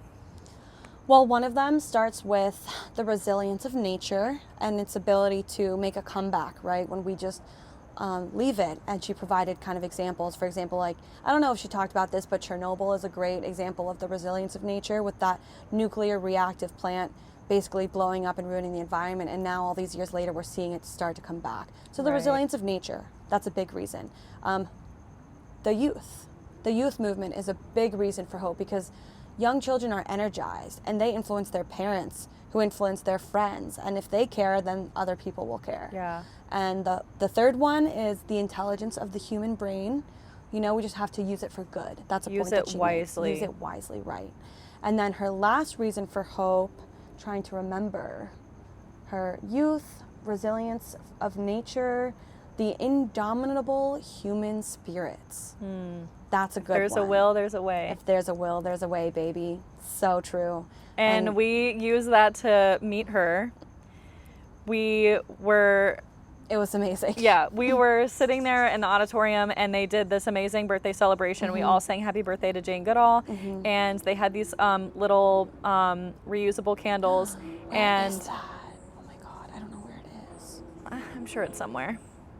Anyways, so they had these reusable candles, and again, her using her money savvy brain, she's like, okay, I'm gonna sign them, and let's sell these for $100, blah, blah, blah. And so that's exactly what she did. She had these candles that she signed, that we were singing happy birthday to her with. And she said, if you want to buy one, come up and get one. And so that was the key in. And me and Natalie were like, we need to meet her. We need to meet her. We need to meet her. How are we going to do it? And then I was like, we need to get one of those candles. Like, we have to. It's a donation anyways, so like it'll be for a good cause.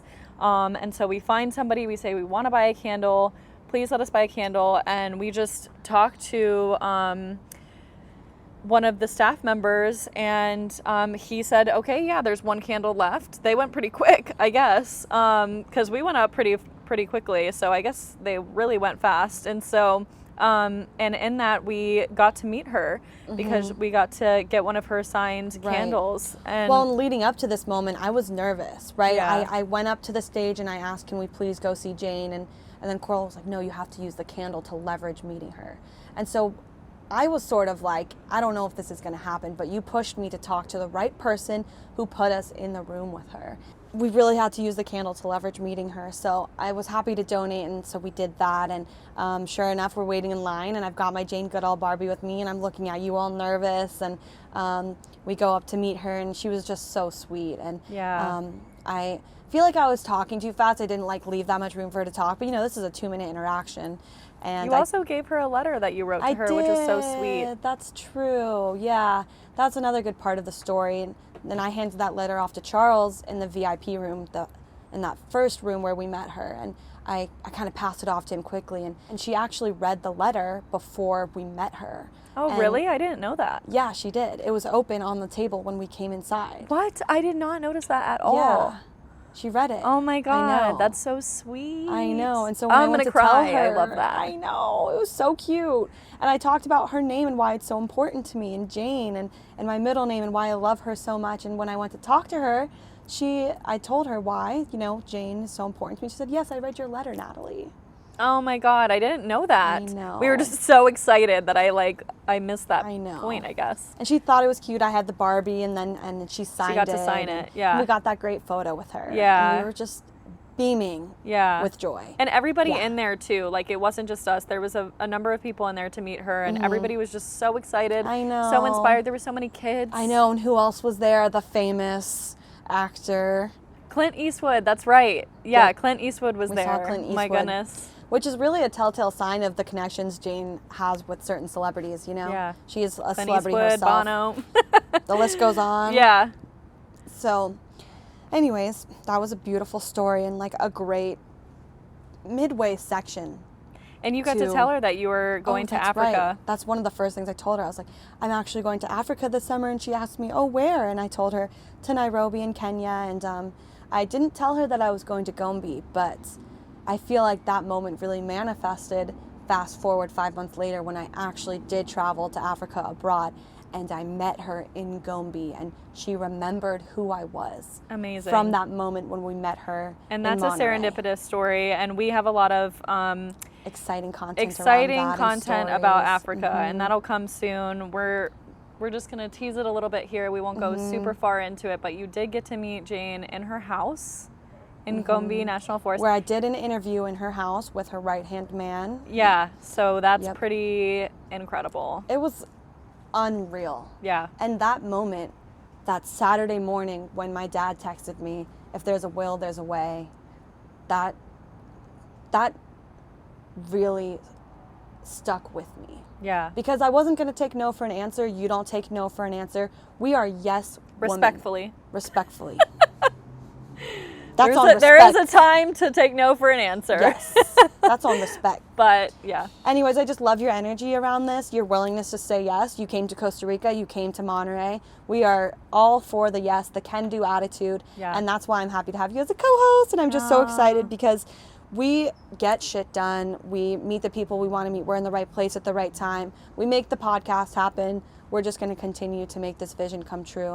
And that weekend was it, meeting Jane. I mean, that jump-started everything up until this point. It was a great midpoint, too, because we were finally feeling like we got our juices flowing with Amber's episode, and it just kind of like really propelled us into the rest of our season. And into our 1-year anniversary yesterday, seeing Jane again for her 90th birthday for the International Day of Peace. What better way to celebrate Planet People than on that day with her, when she's been an integral part of like my vision. Of this entire year, but my vision. Yeah, for field biology, for Planet People. I've read so many of her books. Like, I wrote her a letter in January too. Yeah. Like, I am always writing to her. Yeah. And it's like, this is the power of making your dreams come true. Yeah. It's so cool. We make it come true together. And so episode 8. Yeah, what was that about? I'm trying to, episode 8. That was a cool episode. About orcas. Oh, episode 8 with Nicole. Schreiber, yes, she is a marine biologist, ornithologist, and that was such a cool episode. Yep. Oh my God, Nicole is awesome. Super high energy. She's so young, and she has a whole career ahead of her. I'm so excited because she's already accomplished so much being a young conservationist, and she is a naturalist on Gone Whale Watching, tour boats, and then also in Alaska. For glacier tours, and she's amazing. She's studying orcas in a huge way and documenting them, and she's on the front lines of She's documenting the eastern tropical Pacific killer whales, which were back. They're back, recently right? Came back. Yep. Yeah, I saw her post that's about crazy. That. Yeah, it's this. It's a really kind of new current event with seeing orcas off our Southern California waterways. It happens, but it's unusual, and the number of sightings in San Diego, literally in my front yard in La Jolla, was absolutely incredible. And Nicole shares these stories where she has individual encounters being on these smaller boats, leading these guided tours, right? Because she's an interpretive naturalist talking about the orcas. And she had so many interactions with certain individuals. They all have names, personalities, and it was a great episode. Nicole has so much enthusiasm around it, and definitely give it a listen if you haven't already. And she's just so knowledgeable, and she's so well spoken about all of these different orcas and ETPs that she gets to see. And she gives tons of fun facts about orcas. One of my favorite fun facts was the coloration of orcas, right? And how they actually have a purple undertone or an orange when calves are first born. I had no idea. Did you have some fun facts that stood out to you? Yeah, just the matriarchal aspect of them. You know, like the women are in charge, and they small have, and in charge, not large and in charge. Exactly, right? Which is funny. And and also she has a guidebook. That's right. She's working on a photo ID book that's tailored to the Eastern Tropical Pacific Killer Whale Pod, right? The ETPs. And it's outlining the different individuals in the pod. I think there are 10 which in a is pod. So important to keep really track. Cool. And we have a whole thread about this on our Instagram page where we introduce each orca whale. We introduce every orca whale Yeah. and the characteristics about them, and it's so cute. I liked making content for that episode. Yeah, that it was a fun awesome. one. Right? Everyone loves orcas. I know, everyone loves orcas. Yeah, We were and we excited love for Nicole. that interview. Nicole's great. Yeah, that was a great episode. Yeah, and then it brought us into our next whale episode. Episode which, 9. Yeah, Yep. with Dinah, which was such a nice episode. We recorded that at the Wedding Bowl in Right, in La Jolla. San Diego, Yep. and that was such a beautiful area to record an episode, and we actually ended up like having a wedding in the middle of that Yeah, at that was the Wedding so Bowl, funny, which at was the so Wedding fitting. Bowl, right. It interrupted our episode, but it was like no It one was can funny. be mad at Yeah. an episode at a wedding. It was just No, so not cute. at all. That episode went really late into the evening. Yeah. It was like dark by We the had a time lot we to stopped talk about. recording. Yep, Dinah is a drone photographer and conservation And videographer. Yeah, conservation videographer, storyteller, and she doesn't do conservation like professionally with her trade of work, but that just goes to show again that you don't have to be It's a her scientist to side care. hobby. It's her and side hobby, yeah. She's made it into an amazing career just in the time that she's done this. She's been Right. featured in National Geographic, Shark Apple, Week. Shark Week. Yeah, I mean, so much. I mean, it's Her drone absolutely- photography is really impressive, and she shares tons of stories about humpback whales. Yeah. Her journey around the world to see humpbacks in Hawaii, off the coast of New Zealand. Yeah, and in Mexico. In Mexico, she sees the Yeah. gray whales. Yeah. And the gray whales are endemic to the California coast, which means that they only occur on this coastline. And she shared stories about where she saw them breeding in the San Ignacio Lagoon. Yeah. And that's a UNESCO World Heritage Site, and it's a really beautiful place where you get to go and see these gray whales and their calves and just understand their behaviors and how they're, the humpbacks and the gray whales are so different from one another. And we talk a lot about those differences in the episode. It's really And cool. also blue whales. I'll never forget your reaction I to know, the that fun fun fact fact. of blue whales' hearts are the size of a Volkswagen Beetle. A punch buggy. So My funny. mouth just dropped. I mean, I was like, what? We have that on Double our take? on our Instagram as well if I you want to know. go and find that little That reaction clip. is kind of overkill. I'm like, oh my God, did I really do that? But No, I loved it. So yeah, funny. It's funny. She did a great job though. It was a fun episode. Yeah, that was a really fun episode. And she's also such an amazing person. We had so Super fun with nice, her. right. And she actually connected us with our last two episodes. Right, our two guests for the last two episodes. Chris Lowe and Serge Dina. Dr. Chris Lowe, yep. Yeah, so Yeah. Dr. Chris Lowe, That was episode 9. 10. Episode 10. Yeah, oh, 10. that's right.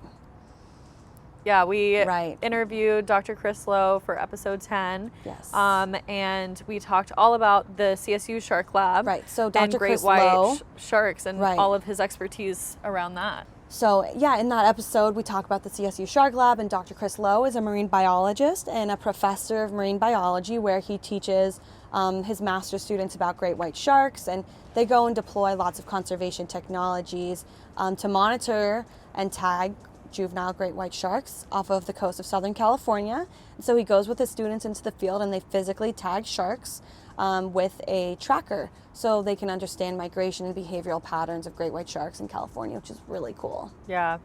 And what are some fun facts that stuck out to you in that episode? Well, it really starts with the beginning of the episode when I ask why are we seeing so many great white juvenile sharks along our Southern California shores, and Dr. Chris Lowe gets right into it and talks about how it's a survival strategy for these juveniles, and they actually stay closer to shallow waters because of warmer temperatures, which helps them to grow, and they actually feel safer away from predators in more shallow waters.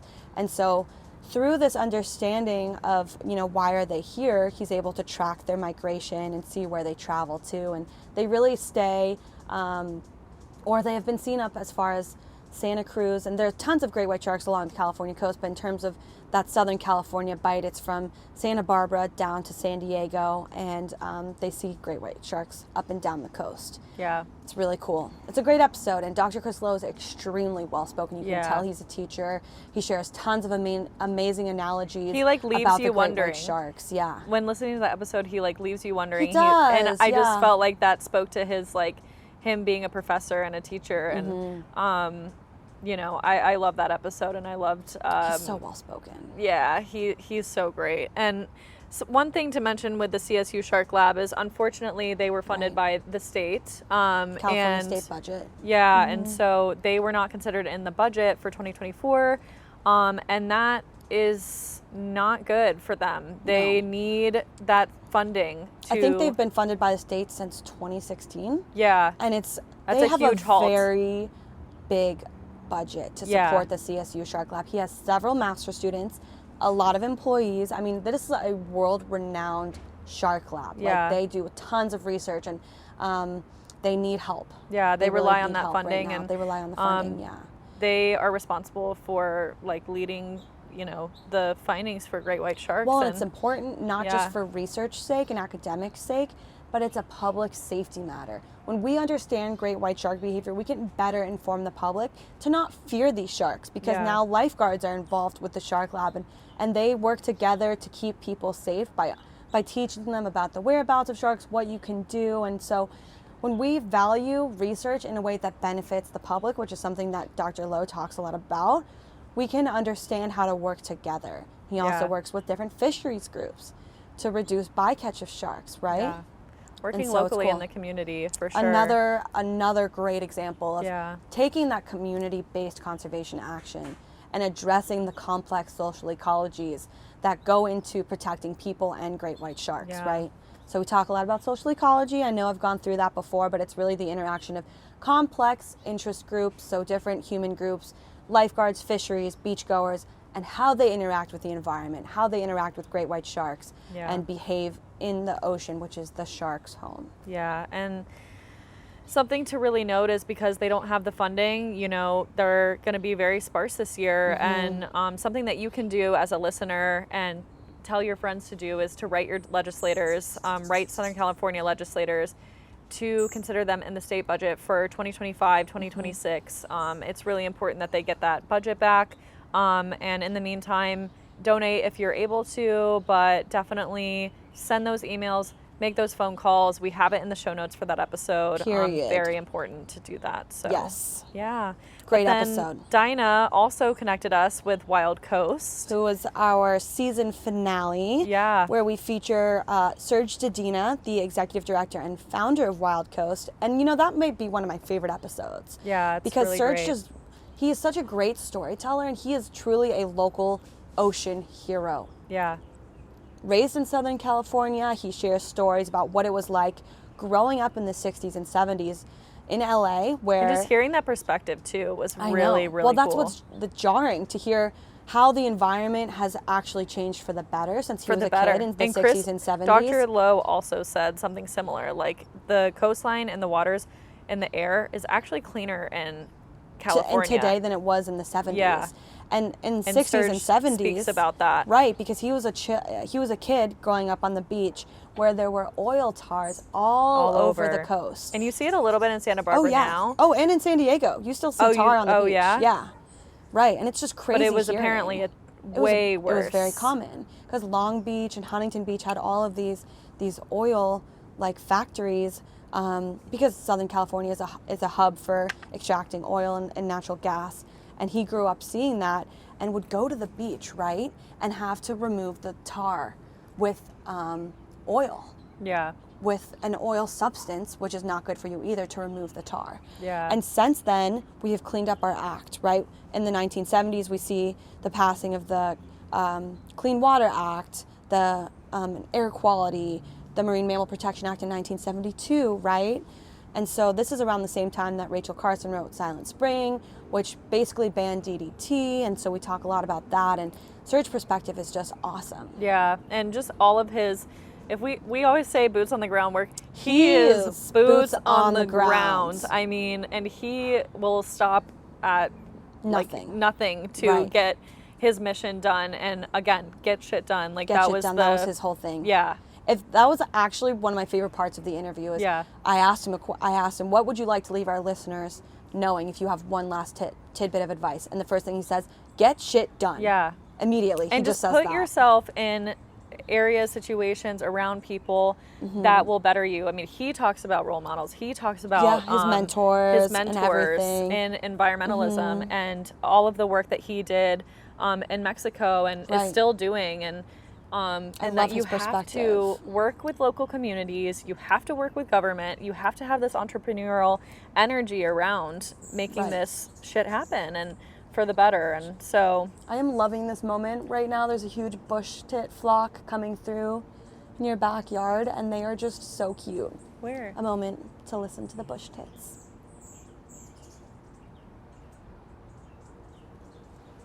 The little fluttering Aw, sounds, like, oh my gosh. we love the birds, the backyard Yes. birds. It's important to take a moment to listen, because when you can listen to the birds, then you know your environment is doing okay. They are a, what's the word? An indicator species of the health of the environment. So we're talking about healthy ecosystems right now. If you hear birds, then your environment is doing all right, for sure. Because if it's silent in nature, there's something wrong. Bird sounds are magic. They really are. Birds are magic. They Period. really are. And I appreciate you saying that, because I actually listened to a podcast episode with They liked that you said that. Jane Fonda.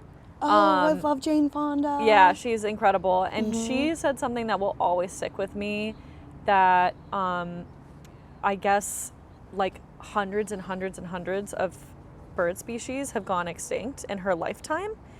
And she like mourns the birds. She said that she doesn't hear as many birds, and it really affects her. And that's something that ever since she said that, I've always listened to the birds my entire life. But her saying that really made me notice it even more. Notice the silence even more. Which Absolutely, yeah. Yeah. And I think for me, the biggest thing is not seeing huge flocks of birds fly over you. Like imagine Yeah. 100 years ago just seeing a sky full of birds. And I feel like especially in Southern California with the loss of green space and the coastal development that we're seeing, I don't see, the biggest flocks of bird I see are like pelicans, and we're in migration season right now actually, which is very exciting, but I don't see huge flocks of birds, which makes me sad. And when I do, and I'm I like, did look. when I was a kid. Yeah. Speaking of Jane Fonda, she would be amazing on the podcast. Oh, She's say less. a huge environmentalist and civil rights advocate, and she is amazing. So maybe that'll be in our future one day. What can't we manifest at this point? Yeah. I mean, Jane Fonda, Jane Goodall, all the Janes, like, yes. All the Janes. Yes, yes, yes. I'm so here for that. I love that my middle name is Jane. I feel so like honored to carry that when I think about my role models. Yeah. Like, it's really cool. Well, bringing it back to Serge and Yeah. his episode, I absolutely loved that interview, because Wild Coast really embodies everything that we touch on in our season 1. They are working with marine mammals, whales. Serge has a huge turtles. whale thing. He's saving sea turtles in Mexico. Gray whales in the San Ignacio Lagoon. Exactly. Which he protected from being built by a salt plant Yeah. in the 90s. Yes. He's a badass for Yeah, that. absolutely. He did a lot of on-the-ground work and still continues to do so with creating lots of national parks Yeah. in Mexico with his time with the Nature Conservancy. He learned really good business practices.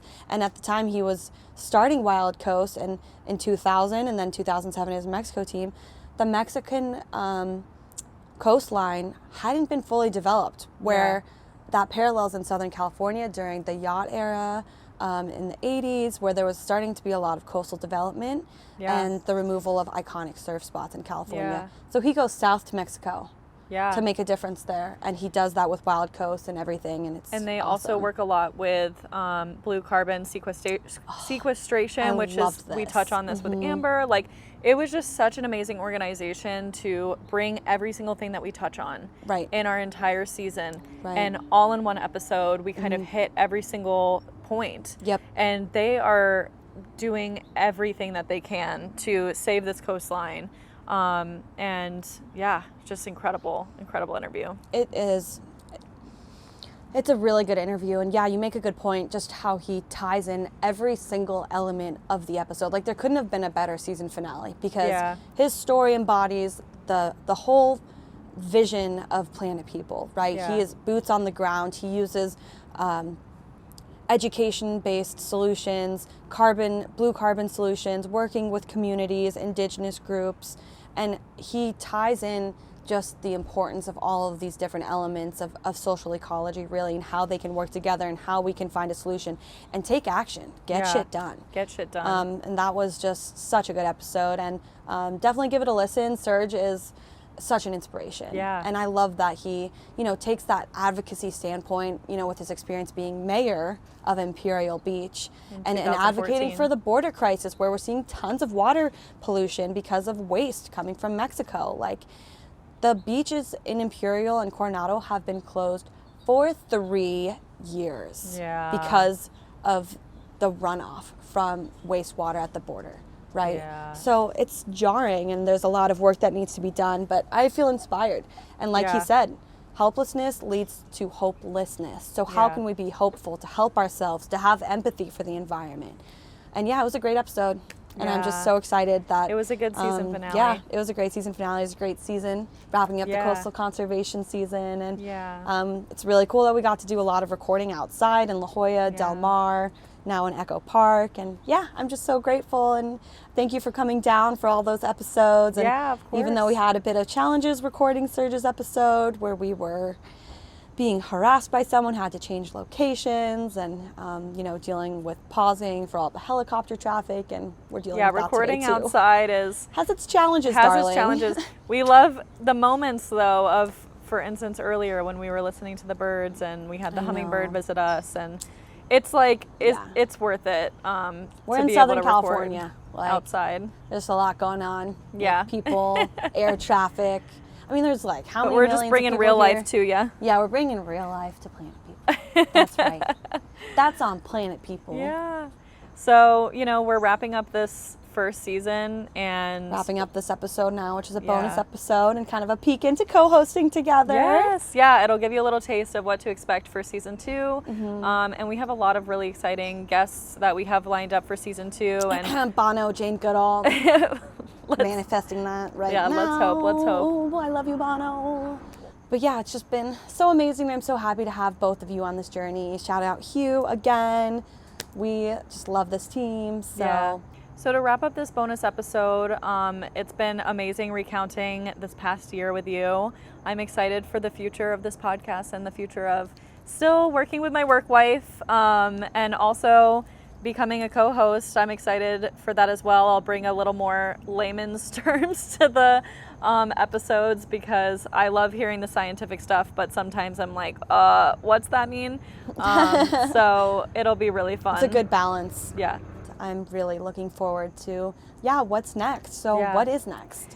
Yeah, so season 2, like we said earlier, it's going to be about Southern California deserts and the Joshua Tree, protecting the desert tortoise out there and other terrestrial ecology and wildlife, so like reptiles and trees and the Joshua Tree and all that good stuff. Yeah, absolutely. And seeing what we can do to make an impact and talking to natives there, and also just touching on so many important things that maybe are not talked about as much as other things. Well, I like to think of it, the desert is an overlooked ecosystem. So overlooked life, how can we advocate for those non-charismatic species and be a voice for the voiceless, right? Yeah. And the desert tortoise is in dire straits, right? And they have a lot of threats that prevent them from surviving. So, and that's one of my animals that I study as a field biologist. And you actually published this year. Yes, oh my gosh, I know. So, wait, can you say a little bit about that? Yes, that was so awesome. That we was didn't a even big talk about moment that. for me. I know we haven't talked about that. We'll have to talk about it in the In next season two, too. yeah. For sure.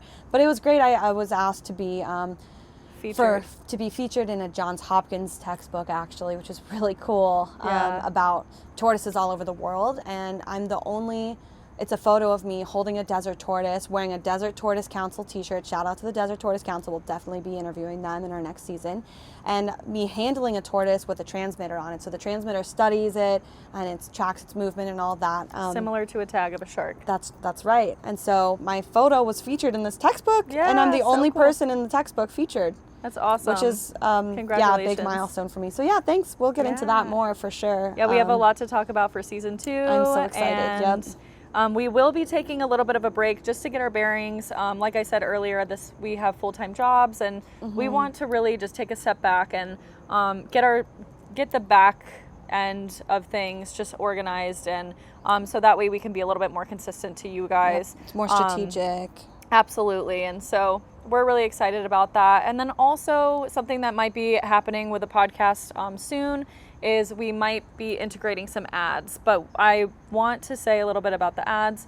We want to make sure that we are advertising brands that are sustainable, like for the planet. And there's a lot of greenwashing out there. And so we're going to do our part, making sure that we're not going to be partnering with greenwash companies, and making sure that we are promoting brands that are for the planet and doing sustainable practices. And so, yeah, there's a few things to look forward to. And we also want to be a little bit more involved in our community. I know that you put on a few events this past year, but it wasn't necessarily dedicated with Planet People. And so hopefully we can put on a few events specifically with Planet People. So. Yeah, I'm really looking forward to building community around this podcast platform, because ultimately that's been the vision for the Planet People podcast, is the community aspect. And I want to host in-person events, more nature walks, Planet People parties, so like little meetups where we can all just hang out and maybe sit in a park and just enjoy nature, hear the birds. And additionally, I would love to host retreats and get people in the desert, go out to Joshua Tree, do a whole little fun weekend where we learn about desert ecology and all the people out there who can maybe come as a guest and talk about all kinds of cool stuff related to the desert. So you can look forward to that, in addition to us being more involved with you all, our listeners. We want to hear feedback from you, and we'll leave a line of communication open for you to send us some inquiries. What did you like about this season? What do you want to hear more about? Do you want more fun facts, more science, maybe more banter between me and Coral, which I'm really looking forward to. I think it just makes everything a little more interesting when we're super engaged together. And so be on the lookout for that. Send us inquiries. And thank you for being a part of Planet People and for making our show what it is, because without our listeners, we wouldn't be here. Anything else? I don't know. I think we covered everything. Yeah, I think we got it all. We're just excited for what's to come, and we thank you guys so much, and we hope that you can share this podcast with somebody that might learn from it. Yeah. So share with your friends. We learned recently, actually, at a podcast conference that we were at in August, that one of the best ways for our podcast and our word to get out there is through word of mouth. And that's not something that's measured in downloads or whatever, but we learned that one of the best ways for people to hear about our podcast is just through other friends sharing. So anything you can do to help us reach a broader audience, we thank you in advance. And we're just so excited to have you a part of the Planet People community. So thanks for tuning into our bonus episode, and I'm so excited for what's next, Coral. Yeah, cheers. Cheers. Happy 1 year of podcasting. Happy 1 year. Cheers. Thank you for tuning in to this episode of Planet People. We are thrilled to have you as part of our community of wildlifers who care about protecting the planet for future generations to enjoy. We hope that by listening to this podcast, you will be inspired to connect with nature and become a steward of the planet by getting involved and taking action with your local community conservation organization. Until next time, stay positive, Planet People. Thank you to my team here at Planet People. This episode was produced by Natalie Jane Cibel, Coral Carson, and Hugh Carr. Edited by Coral Carson. Theme song by Hugh Carr under the artist name Flama. Thank you, team. All right. That's a wrap, honey. That's a wrap. That's a wrap. That's a wrap. Hey.